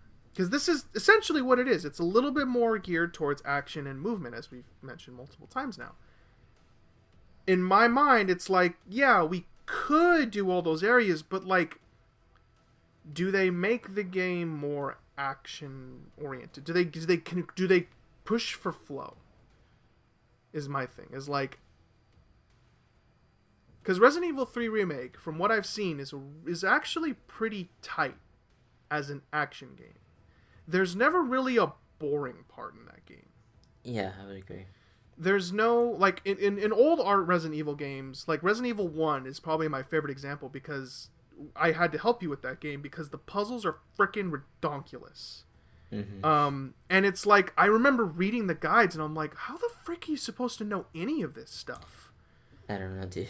That's what I'm thinking as a director approaching RE3 Remake. I'm like, okay, puzzles are fun, but they really do bog down the pace of action games. I've heard it personally 1,000 times when people play, like God of War or other like action-oriented games. They're like, puzzles get tiring, they get boring, and I don't want to do them all the time. Mm-hmm. That's not always the case, but you gotta diversify the gameplay, because if it's just action, then it's like, too much action, and it's all about balancing, right? That's why RE3 Remake does not have nearly as many puzzles, right? Because we haven't really talked about that. There's not that many puzzles in this game. There's some, but there's not a lot. And it's like, as a director of the game, I'm thinking, sure, all those areas could be in the game, but they would probably bog down the pace for an action game, because people want to get in and they want to frickin' shoot Nemesis in the face, right? But they also don't. They want those moments of scary like, I'm approaching this as a director, and I've said that 50 times. I don't know why I keep saying that, but in my mind, it's like, let's prioritize the flow of the game because it's short, and we can't do anything to fix that without just making a brand new game, right? And I think that's the weird part for the director is like, when does this become RE3 Remake, and when does this become a completely different game? Mm-hmm. And so my mind is like, they probably just prioritized the flow of the action as opposed to the flow of the of like just everything, right? Yeah. Yeah, I think that makes sense. Cause yeah, like I said before, like I would have liked to, like I think the clock tower is a cool area. That would have been cool to go through. But yeah, I think because at the most, I don't know if I'm using that right. This game might have been developed at the same time as RE2 Remake, right? Mm. But I think at the very least, it was probably started development like a year after. Yeah. Like development started on RE2 Remake. Mm. So like this game, I would assume took either as long or maybe a bit longer than RE2 Remake, right? Yeah. Yeah. But I think at the very least it took as long to make. Mm-hmm. So I don't think it's them going, well, like again, like time constraints always happen. You can't always put everything you want to do, right? Mm-hmm. So there might have been some of those things. But I feel like for a lot of those things, it's not like, well, we got to get this game out as soon as possible, though. We're not going to put all these iconic things that people like. Like you said, I think it's more of what works, like, for this game. Like, the pacing of this game, what makes it work? Because there's I believe it was someone from Kind of Funny, they, like, when, like, a lot of people were kind of, like, arguing for some of these things, like, you could have maybe done this or done this. Mm. Someone said, well, like, the thing is, though, like, more doesn't always equal better, right? No, like, absolutely not. Yeah. Isn't always more. Yes. Where I think maybe if you added like an hour to this game, I think that would have been maybe perfect, right? But for like you said, for the most part, the pacing is like really tight and it is like really good, like for what they want to do. Mm-hmm. Where Maximilian Dude, he mentioned like this game should have been like you're doing puzzles around Raccoon City while Nemesis chases you. I'm like in my head that sounds cool. Mm-hmm. But I don't know if that would have worked for what this game was. Mm-hmm. Because Mr. X, why that works is because like he's like a wall that again switches up the situation, but you have these interconnected paths with the RPDs. So you're like, okay, I can go the long way, but I might find a liquor, or go the short way and fight like 5 zombies. Where RE3, if you had that with Nemesis, it's like, well, Nemesis, he has a lot more tools than Mr. X. Yeah. And so if you made, like, a bigger Raccoon City with more puzzles, with Nemesis always chasing you like Mr. X, I don't know, I think that's a lot of that's way more stuff you have to consider. Yeah. So while it sounds cool, I don't know if it would have worked necessarily. Yeah. Where others are like, I would have liked this in the game, would have liked this in the game. On paper, that sounds cool, but the answer isn't always, let's add more to this game. Yeah, because on paper the list is getting longer, but like that's, like you've been saying, like when Nemesis is on screen, when he is chasing you, the thing is that people describe him as, a pushover, aka he's too easy to beat.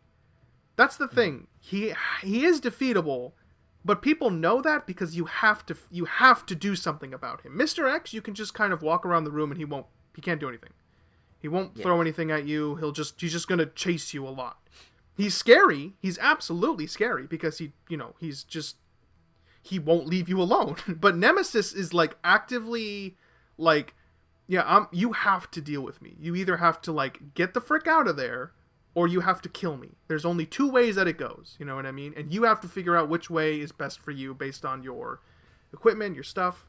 And so like that's why I'm thinking as a director, you prioritize the flow, because if Nemesis is just Mr. X again with slightly more tools, I don't think people would have really cared for it, because it's like, it's just Mr. X again.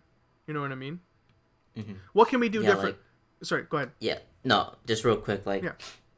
Again, I think the most I agree, like, he is a bit too easy to deal with, and I Yeah. would have liked if he was around for a bit more. Yeah. But I think like the most like again like taste a grenade to take him down, maybe like a grenade and a half for his damage, a grenade and maybe some shotgun shells, maybe one, maybe two areas, one maybe two more areas for Nemesis. That would have been great. Yeah.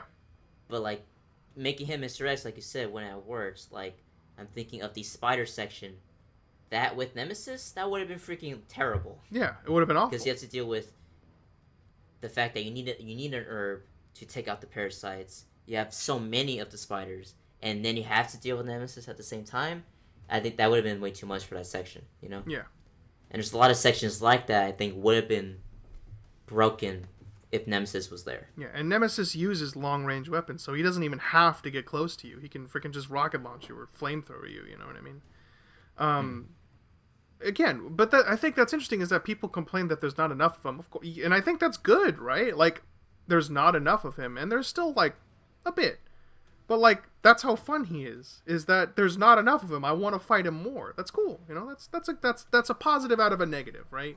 To some degree, I think. But, like, I think what's also interesting is, like, you know, to go back to, like, the state of the game, right? I think we talked about this in the previous podcast, or, like, off podcast or something, about the online mode, where we're like, Resident Evil fans probably don't care about this, right? Mm-hmm. It's not... They generally just want to play the single player, have a great time, and then keep playing that for all day. They probably don't really care about like some sort of competitive multiplayer thing. But then it hit me just now when I was thinking about it. I'm like, but as a director of the game, you think about Resident Evil. Be right back. Keep talking. I'm going to rush you. Be right back. Go for it. But keep talking. Okay. But so I'll make this point while Jonathan's not here. This is all staying in, by the way. Hope you enjoy, Jonathan. But I was thinking, like, it's kind of crazy where you have this online component that most of your players, your general players, are not going to care about it. But then it hit me that, like, but you also realize that RE3 Remake, as it is, as a director, again, you realize that your game is too short. It's good. In your mind, it's really good. Because it's got a great flow to it. There's no boring parts. It's all a lot of action. Things are constantly happening. You feel like you're getting somewhere. Awesome. But it's still a little too short. We can't really charge $60 for this. What if we made the cool, fun combat that people like, the survival aspect, and we made it an online mode? There's an idea, right? There's that component, right? Maybe the players won't be interested, but if they play RE3, realize the mechanics are really sound and really good and really tight, we got something there. We got something that we think we can charge $60 for. And I don't think any of these modes were necessarily slapped together, is my main thing.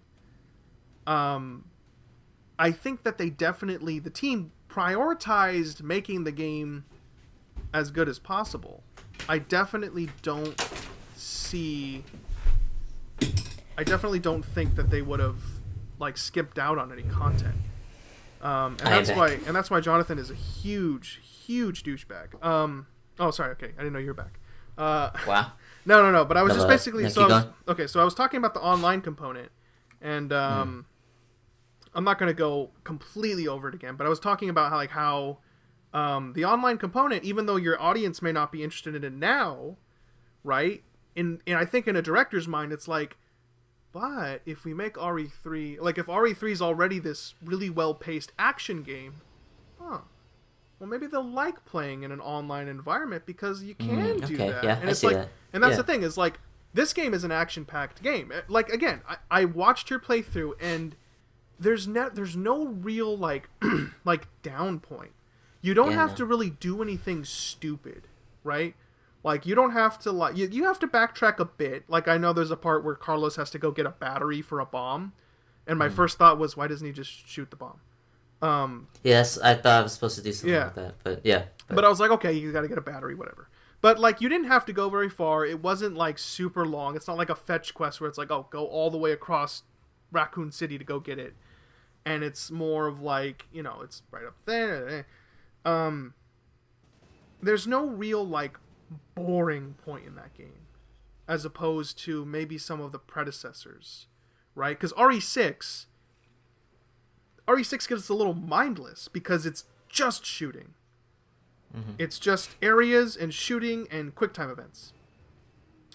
Resident Evil 1 is still a great game, but it can get a little tedious because all you're doing is like solving puzzles, and the puzzles can be really cryptic and they can be really challenging, and they just, and so like that's the thing is like, from a director's standpoint, this game has got great flow. It's got good combat mechanics, like combat mechanics. It's got great action mechanics. It's got good shooting, great aiming. What if we put that in an online environment? Oh, now we can charge $60 without feeling like we're robbing people. That's my thing. I genuinely think that these guys have good intentions. They feel like genuine people. They don't feel like Street Fighter V developers where they're like, so $60, 12 characters, no story mode, no arcade mode, They don't feel like they're criminals, right? They feel like they actually they did feel like Resident Evil 3. This game's too short. If we charge $60, that's a little rude. Let's make it a little bit more worth it. Let's do this online thing because like I just said, it feels like they were genuinely like, we don't know if we can charge $60 for this, but if we add this, then we feel more comfortable with that as a product. And I respect that. You know what I mean? I cannot believe I just said I respect Capcom, but I respect that. So that's a big... Yeah. As someone who, again, we didn't talk about it. It's not that much shorter than RE2 Remake. No. It's like an hour and a half shorter. Yeah. Again, it's just the linearity makes it that much. But the length isn't the issue, which I think people are kind of crazy for talking about. Yeah. Where RE1 Remake touted as one of the greatest, not just one of the greatest video games, but maybe the greatest survival horror game of all time. That could take you like 5-6 hours also. So, what do I know? But as someone who recognizes it is short, someone who said, I'm not going to replay it as much as RE2 Remake, and I haven't even touched the online component. Like, at least for me, and I know this is going to vary from person to person, I feel like my $60 was well spent because I had a freaking great time with RE3. Yeah. And I'm like, would I have loved it if it was $40? I mean, yeah, always. I'm always going to feel that way. Yeah. For any game. But, like, I paid $60 for it. Yeah, it was worth it for me. Mm-hmm. And I mean, obviously your feelings could change for the better, which would be great, or worse over time, which would be bad. But, it's still... I think this game's going to take a little bit more time to settle in with people because it's such a different game. And if anything has been proven about Resident Evil, it's that people still love it, even though there are some games in there that are like, what the heck were you guys thinking? So, I mean, obviously... And they're still held in high regard. Like, people don't like 6, but people still love 6. It's the weirdest thing I've ever seen in my life. It's weird. It's really weird. But I feel like for the most part, the general consensus of this game, like how people remember it and view it, will be, it was okay. It had a lot of issues though. Like I feel like if I ever watch, like Maximilian Dude rank all the Resident Evil games again, I think he'll go, I remember like this game, had a lot of issues. Like Nemesis kind of sucked. This game was alright. He might put it like at a C tier or B tier or whatever. I think, I don't know, maybe it's just a personal little thing for me, but I feel like people will slightly remember it a little bit more fondly. Somewhat more fondly. I think right now the disappointment hurts because it's so close to RE2. But I think over time, maybe when like RE8 or RE4 Remake comes out, people will kind of warm up to it and be like, you know what? Solid. It's like it is like a 7, maybe an 8, something like that, something around there. But yeah, I think that was an excellent discussion about. Did you have any other thoughts you wanted to get on? I mean, I'm sure you have more because you're pulling out the document right now. I see. I was like, I know. I'm like, oh shoot. Frick, I'm dude. like, no, I agree.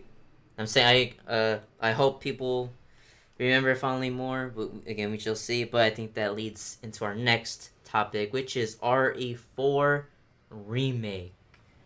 Capcom is... Well, it isn't officially announced, but it's almost confirmed that Capcom will be remaking Resident Evil 4 Remake. Yeah. And the internet has quite powerful opinions on this because, first, RE4 considered one of the greatest video games of all time. Mm-hmm. Maybe even the greatest Resident Evil game of all time. Mm-hmm. And second, RE3 Remake came out with a very mixed reception. Yes. But Blake, how do you feel about this? So once again, as I mentioned prior to all of our discussing, I've never played a single Resident Evil game. I owned one, and that's it. I know that 4 is highly, highly regarded as one of the greatest video games of all time, if not a lot of people's favorite video game of all time. I follow John Cartwright on Twitter, who is from Game Explain, and Resident Evil 4 is like his baby. He loves that game. He adores that game. I think he owns every single port of that freaking game, which is bonkers. And he was like, I remember his tweets being like, oh no, like kind of just a genuine concern. Wait, that who? John Cartwright from Twitter, from Game Explain. Okay. And I was kind of like, yeah, that seems like it's gonna be a lot of people's thing. That's from what I've seen, it's awesome. I don't have any like pure thoughts because obviously it's not confirmed. We don't even know if this is a thing. But I think my biggest question is, why would you not go into RE8? Like that to me is like the biggest, huh? Like, okay, you made 2 remakes. One of them was outstanding. The second one was like, okay, people are like here and there. But then instead of going to RE8 saying like, okay, we know what works in Resident Evil, we know what people love and adore. Real quick, have you not heard about Resident Evil Village? Which is RE8, which is confirmed to... Yeah. But that's not confirmed, right? No, but neither is this. Neither is this. Here's my thing, though. This is my thing. Why... And this is what I'm getting at. Like, why wouldn't you just say, okay, we made a great remake of a good game, and we made a decent, not-so-remake of a good game. We know what works for Resident Evil. Resident Evil 2 is what people want most of the time. Resident Evil 3, more focus on action, more focus on this. Okay, so people aren't that, not so much for that. You okay? No, I look really dark in this Skype call. Oh my gosh. The lighting is bad. It's fine. But one of the God, you made me lose my train of thought. God dang it, John. No, frick, what was I saying? Well, from the information we know, RE8 will be coming out before RE4 Remake. Oh, okay. Well, but that's what I was getting at. Okay, so like, but here's my thing: is like, my thing is why even bother with the RE4 at all? Why not just take what you know about 7, 2 remake and 3 remake and be like, okay, we can take all this feedback and we can channel it into the greatest Resident Evil game of all time, or we can split into 2 teams. One's working on the prototype for 4. That shouldn't take too long because, they have a foundation. There's already a game that they're remaking. So all we got to do is take some of the stuff from RE2 and RE3 Remake, put a little bit of that in here, and get started. Meanwhile, we're going to work on RE8, which could be whatever. And it's like, I understand that that's how generally game development works. Is like, you got 2 projects. One's the big boy, which like most of the staff is working on. And then you got the little boy, which is the one that most of the people, some of the people are kind of working on and pre-planning and things like that. That's fine. Yes. But it's like, I don't know. Because, I don't know. it's just a little I'm just weird. confused because I think it's guaranteed RE8 is coming out before RE4 Remake. And that's fine. That's fine. I'm glad. It should. It's not the release date that's scaring me. It's like, why not work on something a little more, like, small? Like, how? Like, my question number one is... Is it just that it's RE4 Remake, or is it that it's Yeah, but my question also is, how far are we gonna go with this? Because you I have don't know. remade the original three games that were styled in the original style, top-down Yes. view, tank controls, all that stuff, right? You're done. You did that. You upgraded them. You made them look pretty. You made them look great. Awesome, awesome. You're going to four, which changed the franchise in a radical direction, but still found success, massive success. Mm-hmm. Are you guys gonna go all the way to six, or when does this end? Like, cause that was my thing, right? When I heard RE2 remake was coming out, I was like, okay, cool. Or like when we were talking about it and like you played it and you loved it. Not when it came out. I didn't even know what Resident Evil was or something like that. I didn't know. Mm-hmm. But like around that time when like you were playing it out in like Resident Evil 3, I was like, okay, cool. That makes sense. These three games are the ones that are the oldest. They're the ones that have the most.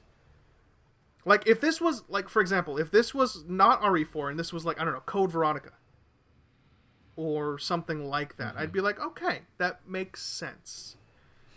But this is RE4. I'm confused. Like, is there a reason other than money to remaster that game when people already applaud it as perfect?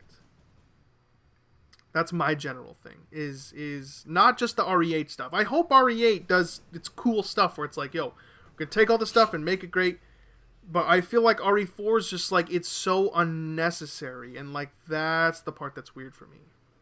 Like just Okay, so it's more of like why RE4 yeah, why RE4 at all? specifically? RE3, Okay. RE8 is guaranteed. Of course, they're not gonna just Mm-hmm. sleep on the market or whatever and not make a new one. But I mean, I don't know. That's just my perspective. Is like it's like trying to remaster a masterpiece. It's like you can't really, if it's perfect as it is, generally fixing it's probably gonna make it worse. You know, Mm-hmm. so I don't know. That's really all I think I have to say on it. But I mean, what are your thoughts? Obviously, Okay. this is more Well, important this to you than that sounds more like the general consensus about yeah. it. Like people are like, "Oh, I'm scared about this remake. Like, why even in the first place?" For me, as someone who has played RE4 and RE4, does still hold up. I think it is still really good. Uh, I'm kind of more looking at everybody like running around like, "Wow, what the heck? What is this?" And I'm like, I mean, I'm looking forward to it. Mm, I don't know. I'm looking forward to it. Um, I think because like in my mind, like yeah, RE4 is or could still be considered a masterpiece. It is still really good.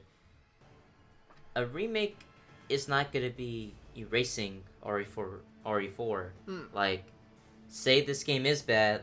Say this game is bad. Like, you don't ever have to think about it again. You can just play RE4 again. Um, I guess. Well, obviously, I think the reason why is because RE2 and 3 have sold a lot, done so well. I think to them it makes sense RE4 because RE4 is such like a legacy title. It's done them so much in terms of the reports. So I think they're like, yeah, why not do RE4? That makes sense on a business standpoint. Um, I guess I see it less as like, oh, they're gonna try to like improve RE4, or they're gonna try to like I guess like improve on it. Like, how can you improve on a masterpiece? But more like RE4 is most likely going to be very different from the original Resident Evil 4, Yeah. and I'm for that. I think because like again, even if it's bad, I'm gonna still like RE4. I'm still gonna play it Mm-hmm. probably, and if it is something really different, I think that's gonna be cool. Mm-hmm. See, I I'm like, okay, like with this style they've gone, it's been more realistic with especially people like this is RE2 was like a lot of people's first introduction to Leon. It's my favorite version of Leon, RE2 remake. Are they gonna if like are they gonna switch it up, and how are they gonna switch it up? And that sounds interesting, at least to me. Yeah, like we don't know what this is gonna turn out to be, but I'm interested. That's my thing. yeah.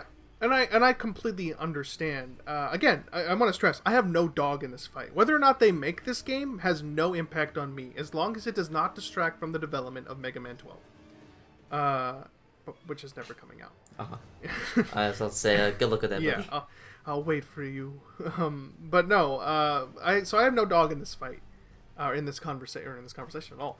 But like, I think it's my thing is, I guess my mindset is thinking RE4 is radically different from the previous 3 games, right? Radically different. You got a freaking giant, like, Cyclops looking guy. And you got like I think at one point, I don't know if this is a hack I saw, or if this is like, or like a mod or something, but like Leon gets like a weird laser gun, like a hand laser gun thing. I don't know. I think that's a mod. That probably is a mod, but like, I think what I'm basically trying to say is Resident Evil 4 is such a strange diversion from the original 3. It's weird. It is. It's very strange, but it worked. And it's like, my question is like, what the heck? How do you, when you're remastering that, do you, again, this is the same questions we had when we were talking about RE3. It's like, what do you do? What do you know about RE4? Well, RE4 has, it's more action-y than freaking Resident Evil 3, the original Resident Evil 3. So, I mean, action's probably going to be cranked up to 11, I assume. There's the cool stuff with the shopkeep. He's one of the most iconic people in the game, right? And how he works is interesting because he plays into the game balance, and he there's a lot of... What I'm trying to get at is that RE4 is such a different game that remastering it, I don't know what you could possibly capture, or what you're trying to capture, rather. Are you trying to capture the remake spirit, which is the RE2, RE3 stuff? Or are you trying to capture Resident Evil 4? You know? It's definitely weird. It's definitely going to be weird, but we will see, is all I can say. So that's why I'm like, that's weird. It's just a weird decision. It's not a bad decision. No, I agree. It is weird. Yeah. I'm hoping for a Code Veronica remake in the future, which I think is still very possible. But like, a lot of people have been worried, like especially big RE fans, which I think is interesting. Again, talking about the mixed reception of RE3. Again, Sphere Hunter, just as a tweet they put out, which I think is mostly a joke, but again, I think it comes from some semblance of true feelings. Okay.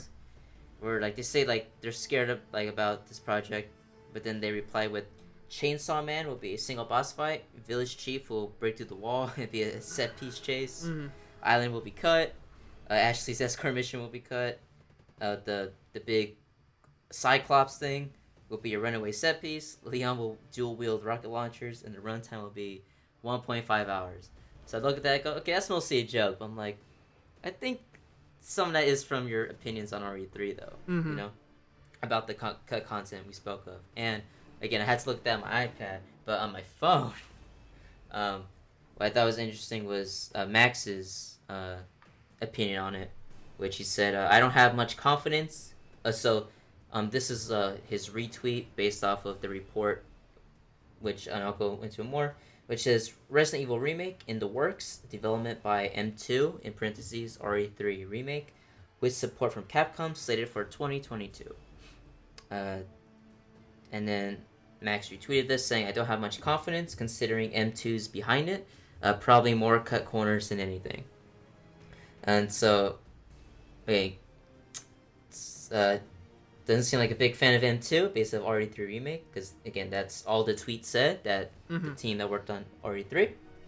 But, okay, now I gotta go back to the iPad. But then, I'm just gonna talk a little bit about the article, the full article that came out about it, which is from Video Games Chronicle.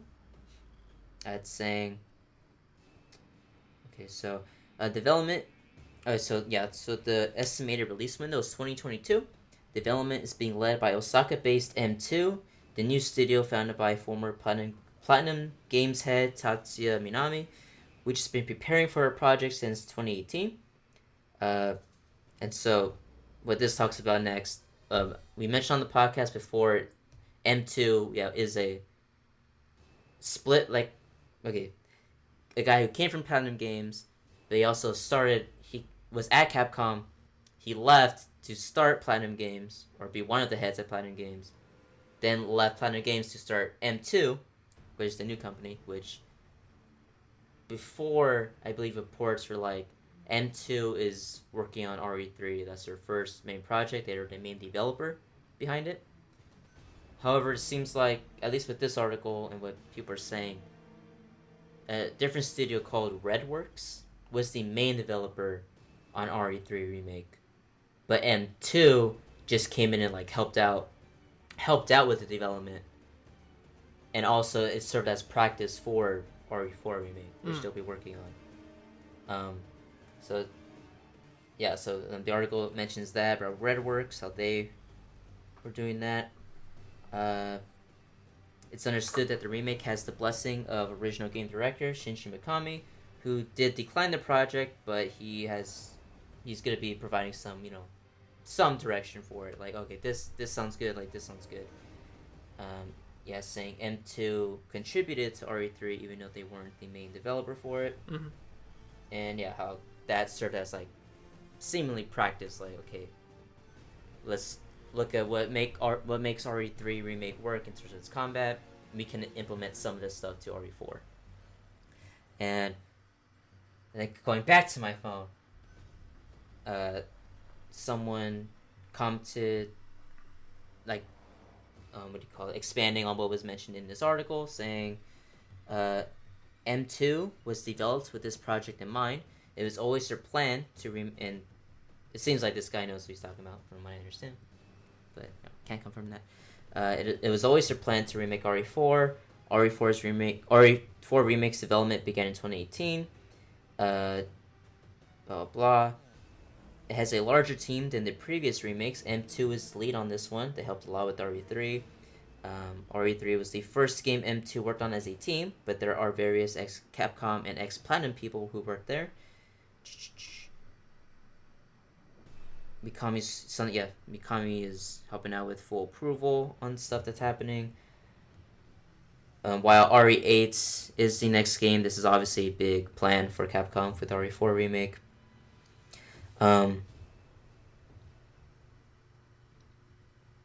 Development started in 2018. There were talks before that, obviously, and then parts of Division 1's RE2 Remake team and DMC5 teams are helping with this project. So you got people from those two teams coming on board to help out with RE4 Remake. And it was interesting because with like that new information, that was when Max came back to the tweet and was like, okay, with this info, I have much more confidence in RE4, which, to be fair, there was a lot in there. But I think it's interesting that with the brief info that said M2 is M2, who worked on RE3, is working on RE4. He's like, I don't know, I got some trouble. And then going, oh no, M2, they helped on it. They weren't the full developers. I'm like, damn, Max, like you... I don't know if you really liked RE3. That's interesting. But I think that's for a lot of people. Yeah. When them going, oh well, people who think M2 was the main team for RE3, like, I don't know about this one. It's probably could be a lot of cut content and all, like RE3. It's interesting about the opinions on RE4. I mean, I don't really have, again, that's the echo of the same thought I just originally had, is I think it's a weird move overall. Is it a bad move? Only time will tell, but I don't think it's a good or bad move. I think it's just a weird one, ultimately. But Capcom's known for making weird decisions and somehow coming through at the end, so I don't know. I mean, I would agree, but again, I'm just more interested in what's gonna happen with this, you know? Again, RE4 is still a great game. It's always gonna be a great game. Yeah. If this one's trash, we don't ever gotta talk about it, people. Yeah. It's fine. No, agreed. As long as the original is preserved and not ripped off the market, which it won't be. You know, it won't be won't be an MBC2, hopefully, but you know, or World of Warcraft 3. I don't know if you heard about that controversy. I won't talk about it here, but It's fine.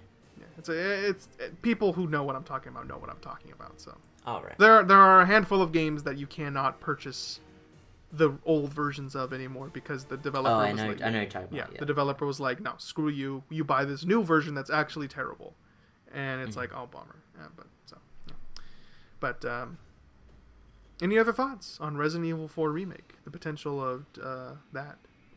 No, I'm just again still surprised about the how negative people feel about RE3, which I think is has been transferred over to the news about this. Right. They're just like, come on, guys, RE3 Remake is still a really good game. Yeah. Remember, John, it's good, but it's really bad. You're right. That's everybody's. You're right. It's a really good game, but it's actually really bad. That's everybody's opinion, mostly. Yeah, but yeah, that's really all. Just reporting the news and just we said our quick opinions on it. Yeah. And, Unlike RE3 Remake, which was not a quick opinion, it was more like a. I mean, there was a lot to talk about. And I haven't even freaking played the game. How did I keep you interested for so long? You did it, man. I deserve a freaking raise. God dang it. But I think that's. Did you have any big stories, or can we just lead into what we've been playing? We can just go right into what we've been playing. I figure it's the best time, and you know what? I'm gonna be nice. I'm gonna let you start. Are you gonna let me start? Yeah. All right. Buckle in, folks. Dang. All right. Well, I haven't honestly been playing much. I don't remember. I've been playing much. I've been playing 2 games as of recently. I haven't been playing much because these games have been taking up my time. First off, I've been playing more Persona 5 Royal, and the last time I talked about it, I mentioned that it got hooked into me. I played maybe like 10, 15 hours when I last talked about it. I think 10. I was like, ooh, it got hooked into me. And now I'm full in, man. I'm full back in. Blake knows. He's been watching me play. I am full back in on Persona 5. This game is amazing. Obviously, with the new quality of life stuff, some of the things they've added here and there. I said this before. It feels like a fresh experience, but like, it's made me remember. Like, yeah, this game is really good. This game is fantastic. Cause I know I freaking loved it the first time I played it. Yeah, I'm now 40 plus hours in. I think it's your 30 plus or 40 plus. Either way, I'm pretty far in, but not that far in because there's still a lot to go. And yeah, this game is amazing, man. It's got its hooks into me where I've been playing another game. Okay, so I've been playing Persona 5 Royal on stream, and I've in terms of going over my scheduled time, it's been I've been doing that almost every time I play it. I've been playing Final Fantasy VII Remake, but now I'm like, okay, I'll play Final Fantasy VII for my scheduled time, but then I'll play extra time for Royal. For Royal, I play like every day of the week, at least a little bit. For my scheduled time up until Sunday, it was freaking crazy. I think yesterday, as of this recording, was the first time in like 2 weeks I have stopped playing it, at least continuously. In my days. I don't think I said that correctly at all. Yeah, I thought I was just gonna play a little bit on stream and play the rest in my own time. But since I've gotten so far in with Persona 5 Royal on stream, like, yeah, I'll probably just stream the whole thing. But this game is amazing. I finished this game is 3 years old. I'm probably not spoiling. Whatever. I got Makoto on my team. That's where I am right now. That's the most I'm gonna say with that. Makoto, obviously still best girl. Makoto's great. Ryuji's great. On is cool. Yusuke is a freaking weirdo, and I hate him, but I kind of love how stupid he is. But man, what a weirdo. And yeah, this game is freaking great. Anything you want to say on that, Blake? No. I'm looking forward to playing Persona 5 when I play it in the next 10 years. When I get around to playing it in the next 10 years. There you go. Is that it? That's it. I got nothing about All Persona. Right. No, I thought you had something to say. No. And now I've been playing Final Fantasy VII Remake, which came out I think about a week ago. And man, oh man, everybody freaking is raving about this game. Obviously, this is a lot of people's favorite games of all time. And then after so long, and then it was revealed like 5 years ago, maybe more. The first part is finally out. People are going crazy. 10 out of 10s, 9 out of 10s. Oh man. For new fans and old fans, people love it. And I think it's good. It's a good game. I told Blake this with Persona 5. Like, at least on the days, like, well, I've been streaming, like, almost every day for it. When I wake up, I'm like, okay, I'm gonna do some stuff, but I can't wait to play more Persona 5. That's gonna be awesome. Can't wait. With Final Fantasy 7 Remake, I'm like, okay, yeah, I'm gonna play more Final Fantasy 7. But I'm not like, yes, I can't wait to play more of it. But the thing is, I really like it. It's really good. I guess it's going to quick like bullet point. The combat is really challenging. Well, the demo kind of showed me that, but way more challenging than you would initially think. You really can't just hack and slash where you would like in Kingdom Hearts. You really gotta. There's a lot of managing stuff in terms of your party members. What you want them to do. Switching characters, healing, magic, a lot of stuff. The characterization of the characters is really good, um, especially because like it feels like slightly updated versions of like what we got in the original, because ever since the original we've gotten weird interpretations of the characters that weren't what we originally got. Like the first thing people go to is emo Cloud. Cloud, I feel like is always kind of been like that to an extent. Like for me, it's not the farthest reach to think that Cloud would be an emo Cloud, but I do understand what people say with emo Cloud. It is a little weird, uh, especially like where like Tifa and Aerith. Like as someone who only watched like Advent Children before playing the original Final Fantasy VII, I remember thinking, because the public consciousness always told me like Tifa's like the cool one who is like kind of more jokey and has more like an attitude, where Aerith is like the pure like, oh, like I'm a sweet little angel. Aerith, she's so pure. Where it's really like the opposite, where those characters have some of that. Like Tifa sometimes has a bit of an attitude. Aerith is very sweet, but like it's Aerith is the one who's always busting Cloud's balls. You know, like even in the original Final Fantasy VII, she always did that. Where Tifa was like, "Oh, Cloud, I'm here to support you. Yeah, I'm always here." And they maintain those characters in the remake, which is cool. Uh, I'm glad they're able to show more of quote unquote cool Cloud, because that's the thing. Cloud is a bit of a dick in the beginning of Final Fantasy VII, throughout most of it, because he's trying to be cool. He's like, yo, what is the ideal cool like warrior soldier? Okay, yeah, that's me. And you get a lot more of that, and you see a lot more of. Yep, you see a lot more of it because with voice acting and the facial expressions, that's great. The game looks beautiful, obviously. Mm-hmm. Like going from RE3 to FF7, like they're both high quality. There's different sorts of styles, but those models are so detailed with everybody. It's crazy. Game looks gorgeous. I was afraid my PS4 would like explode with playing it, but it's been okay. There's been a lot of expanded stuff, which I do like.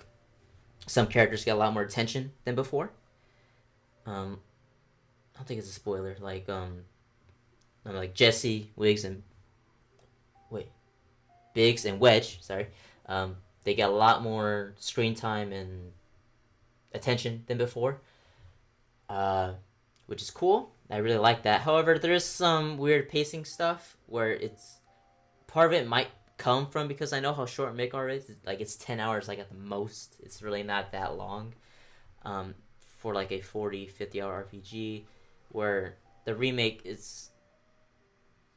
The pacing feels weird at parts because like there's a part where you travel the slums and you do side missions, and I'm like, oh, like the beginning, like the first hour, like the original is like freaking going, and it's like, wow, the pacing feels great, awesome. Then Tifa's like, hey, let's change those water filters. Like, Dang it! No, no, I don't want to. Um, like there's a big robot you fight, and like the lead up to that fight is a lot longer, which for the most part, I'm like that's fine. Like that feels really cool, but yeah, the pacing's really weird in places because they obviously had to make it longer, um, and explain the game. But for the most part, I'm liking it a lot. Again, even though it's not like my Persona 5 love, it's still really good. Yeah, that's all I gotta say. Nice. I'm waiting for I'm waiting for the review where you'll be like, okay, FF7 and Remake is trash, and here's why. I'm just gonna wait for it. Yeah, very much. But it has been cool seeing people who love Final Fantasy 7 go like, "Yo, this is freaking awesome," and people who have really never played a Final Fantasy game or at least Final Fantasy 7 go, "Yo, this game is awesome as well. I think it's cool." Tifa, Cloud, they're cool. Like, yeah, that's what a remake should do. Mm-hmm. Nice.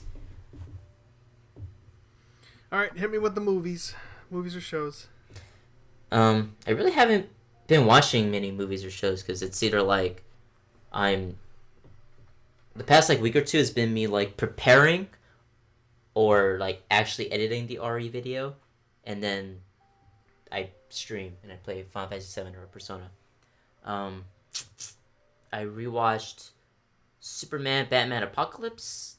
A lot of times when I edit, I tend to watch the DC animated movies because I can just put them on, they're entertaining, but I've seen them before, so I don't gotta put my full attention on them. And that is a great movie. I talked about, well, at least like before, like the women models and like the men models feel like, oh, those feel like very different. Like I thought it was just Supergirl the first time, but it's like almost every woman in that movie. Like they have kind of like this sexy look. I don't know how else to say it. Like got this sexy look where a lot of the men are like, at least Batman and Superman are like, look kind of odd. But this art style, the art styles I guess just feel a little different from the women and the men. Yeah. But not like, oh, they really sexualize one woman in this movie. It's not. It just feels different a little.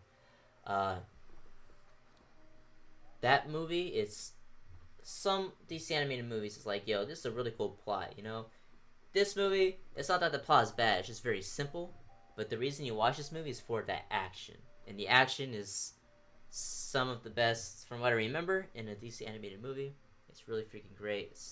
And that Dark Side Supergirl Superman fight is always like 10 out of 10. That is one of the best. I was thinking this might be one of the best fight scenes like I've seen like animated, because we always talk about how Western animation like or Japanese animation, they do a lot of cool stuff with animation, like like a 3D camera that over here we don't really get. At the most you get like really cool storyboarding that looks great, but the animation like never really goes all out most of the time. But with that fight, like they're messing with the camera all the time. It's freaking great, dude. Like they really put time and effort into that fight scene. No, it's one of the best, I think. Yeah, man, they screw that farm up. It's freaking cool, dude. Yeah, it's good. Great. It's good stuff. It's good. There was something, I think. Oh, I guess the last thing is I watched this CG animated movie called Gantz Zero on Netflix. It's based off the Gantz manga, and there's also an anime.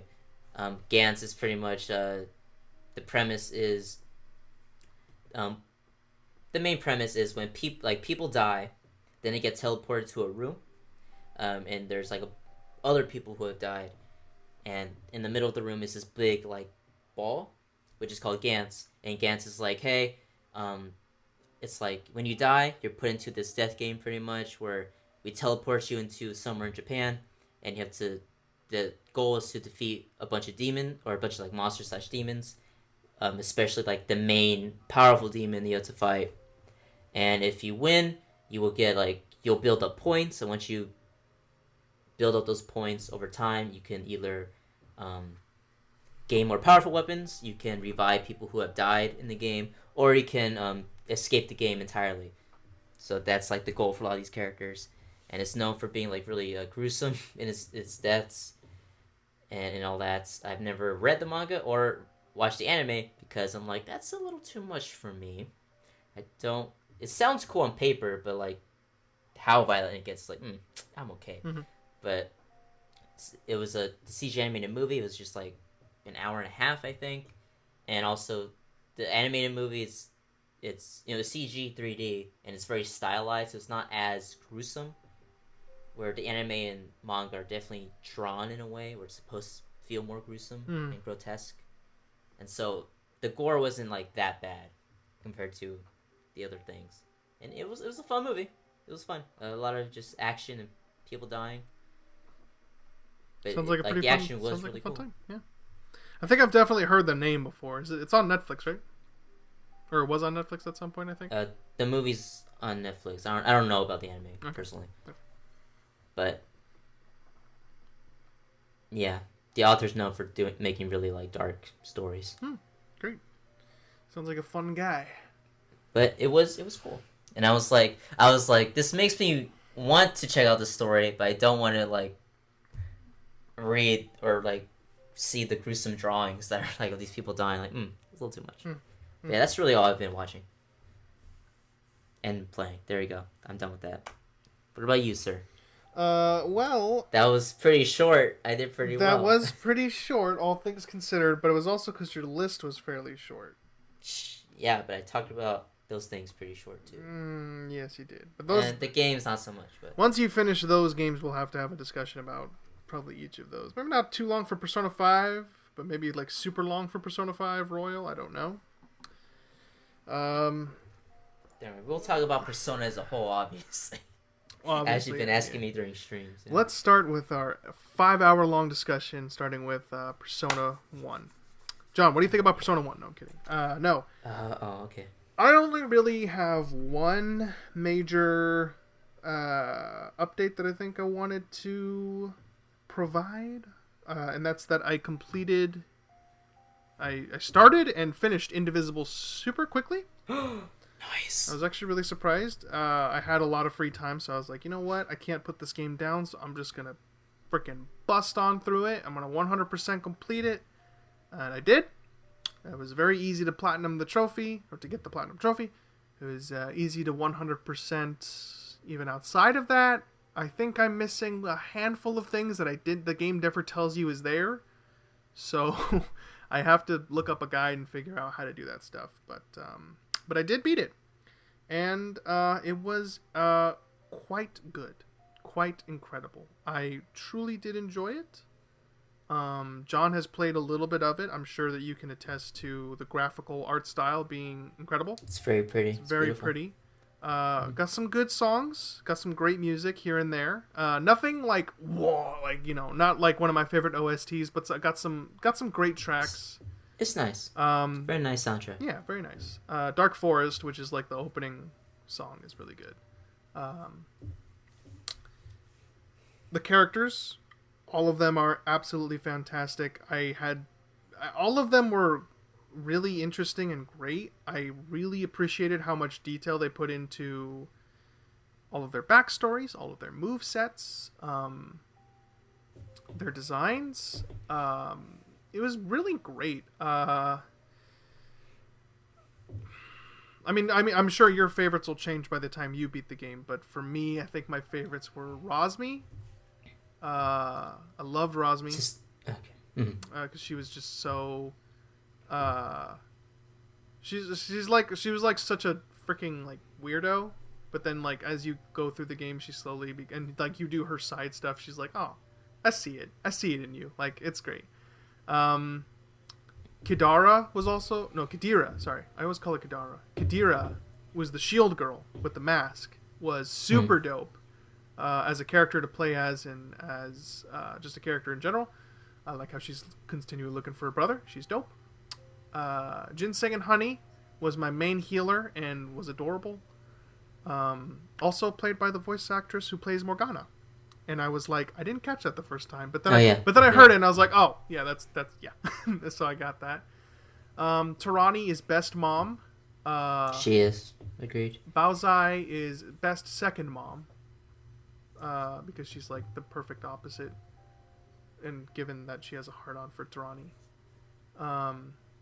She's great It's too. super like um God, man, I could go through everybody, but I don't want to go through everybody. I loved Yan, I loved Leilani, I loved Naga Rider, I loved freaking everybody. Everybody was great. I honestly don't think there was a single character in the game where I was like, I hate this character.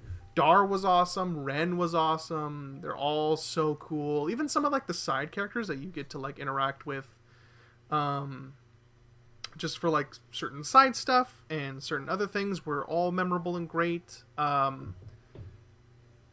It was all really fun. To talk about the gameplay, I guess, really quickly. Gameplay was super dope. Such a unique blend of fighting game slash RPG slash Metroidvania. I don't think I've never seen anything like it, and I don't know if I ever will. But the combat in that game was so addicting. I could not put it down. I'll have to go more in depth into this at some point, maybe in like a future podcast or something. I don't know. I don't think I'll make a video on it because I don't know if I have the stamina. But I don't mean you know as well as I do. Like, it's so interesting to like have a combo system that actually is like a fighting game combo system where it's like it's about juggling and keeping them in hit stun for as long as you possibly can. About juggling them to get more itty, and it's just super great. Traversing the world was great. Pretty fantastic game overall. One of the best RPGs I've played, which is a very shallow remark to make because I haven't played many. But it is one of the best RPGs I've ever played. So, someone who's not a huge proponent of them, I liked this one very much, and I think it's definitely worth the money to play it, the money to enjoy it. I think it's great. I'll probably elaborate more on it at some point, but I don't want to spend too much Glad time. you loved it. Yeah, so. But yeah, playing it, I was like, this is 100% a Blake game. Yeah, it was great. 100%. It was great. Possibly tied with Child of Light as my favorite RPG as of right now. I'm not sure. They're both very different, but they both have a lot of similarities. Wonderful art style, wonderful music, wonderful characters, great combat, but they obviously are a little different in the sense of the world traversal and things like that. So I think that's it. I mean, Indivisible was a fantastic game. I'll probably elaborate on it more. I just don't want to sit here for another 3 hours and this length isn't that bad considering us. Yeah, this is. We might need to start doing just freaking update podcast where we just talk about the stuff we've been playing on an analytical and deep dive content, because I feel like a lot of the time it's like I want to talk about FFs. Like, that's why I stay quiet when you're updating, because I'm like, I want to talk about this, but but I don't, because I know we're gonna go for 5 more hours, and I'm like, I mean, don't worry, we'll talk about FF7 when I finish. Like, if we can have an RE3 like deep dive with everything we talk about, I'd be like, so down. I mean, we talked about for an hour and a half for RE3. Yeah, I know. That was one game, a game that I haven't played, and that's was how a lot frickin', to talk about. Yeah. Cut content, fan base, Yes, art, sequel or remake. Yeah, there's a lot. And I could do the same thing for Indivisible. When you beat it, we'll have a discussion like that, because I feel like it'll be interesting. Yeah, I'll do that. Yeah, and then maybe. No, I got nothing. I don't know, but no, but Indivisible was fantastic, and I enjoyed it. I will elaborate more when John has beaten the game, and we can talk about the story. We can talk about the gameplay. Talk about 100%ing it, all that stuff, all that wonderful, wonderful junk. I just don't want to spoil it for anybody.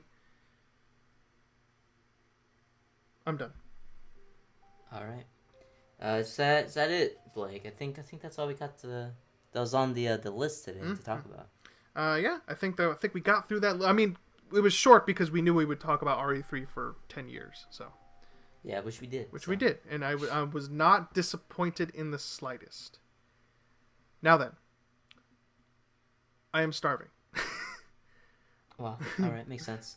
But yeah, so everybody, that was another a great episode of what do we call this? Just no, I lost my train of thought. Yeah, I know you No, were. I lost It's my like train you of were thought. talking to nobody. You were like, "All right, everybody." Like it's like you're ending the stream, where it's like, it's just like Yeah, I such a know. like, a stream. One day to. No, I'm just kidding. Would you like? Do you want me to conclude, or do you want to conclude? No, I got this. Okay. Sorry. Okay. So that was another great episode of the podcast. We talked a lot about very few things, but we went and no, but we talked like really in depth about Yeah. some stuff, which I thought was cool. Yeah. So yeah, I'll try to finish FF7 Remake and Indivisible, so we can talk more about those things. Mm-hmm. I'm sure I'll talk about Persona a lot, whether it's in a podcast or like a video. Mm-hmm. I don't know. Again, I don't know if I have the stamina to talk about Persona 3, 4, and 5. Yes, you like do. You have the stamina. A thing. You know you do. I don't know if I had to, I don't know if I had the stamina to record it and everything. I asked you one question on stream about Persona, and you went on for like 30 minutes. You're fine. And that was a small question too. I don't know if I can record it and everything. You know what I'm saying? No, or and like contain it down into a script. Oh, well, if you're talking about like a scripted video, I meant like a podcast. Like if you're just freaking like, No, I could do talking that about freaking for Persona. podcast easy. No, I meant like a scripted Yeah. video. Yeah. So that's it. For me at least.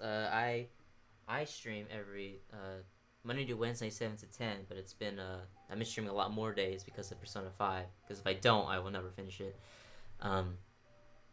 Yeah, that is at JP Zone. Well, that'll be in the description below. I believe it's JP Zone. I can't remember if it's like it's JP Zone 97. That's what it is. Because it's either JP Zone or JP Zone 97, and I can't remember. Bro, are you okay? You know? No, because for a lot of my accounts, that's my name. It's either JP Zone, but if it's not available, I'll do JP Zone 97.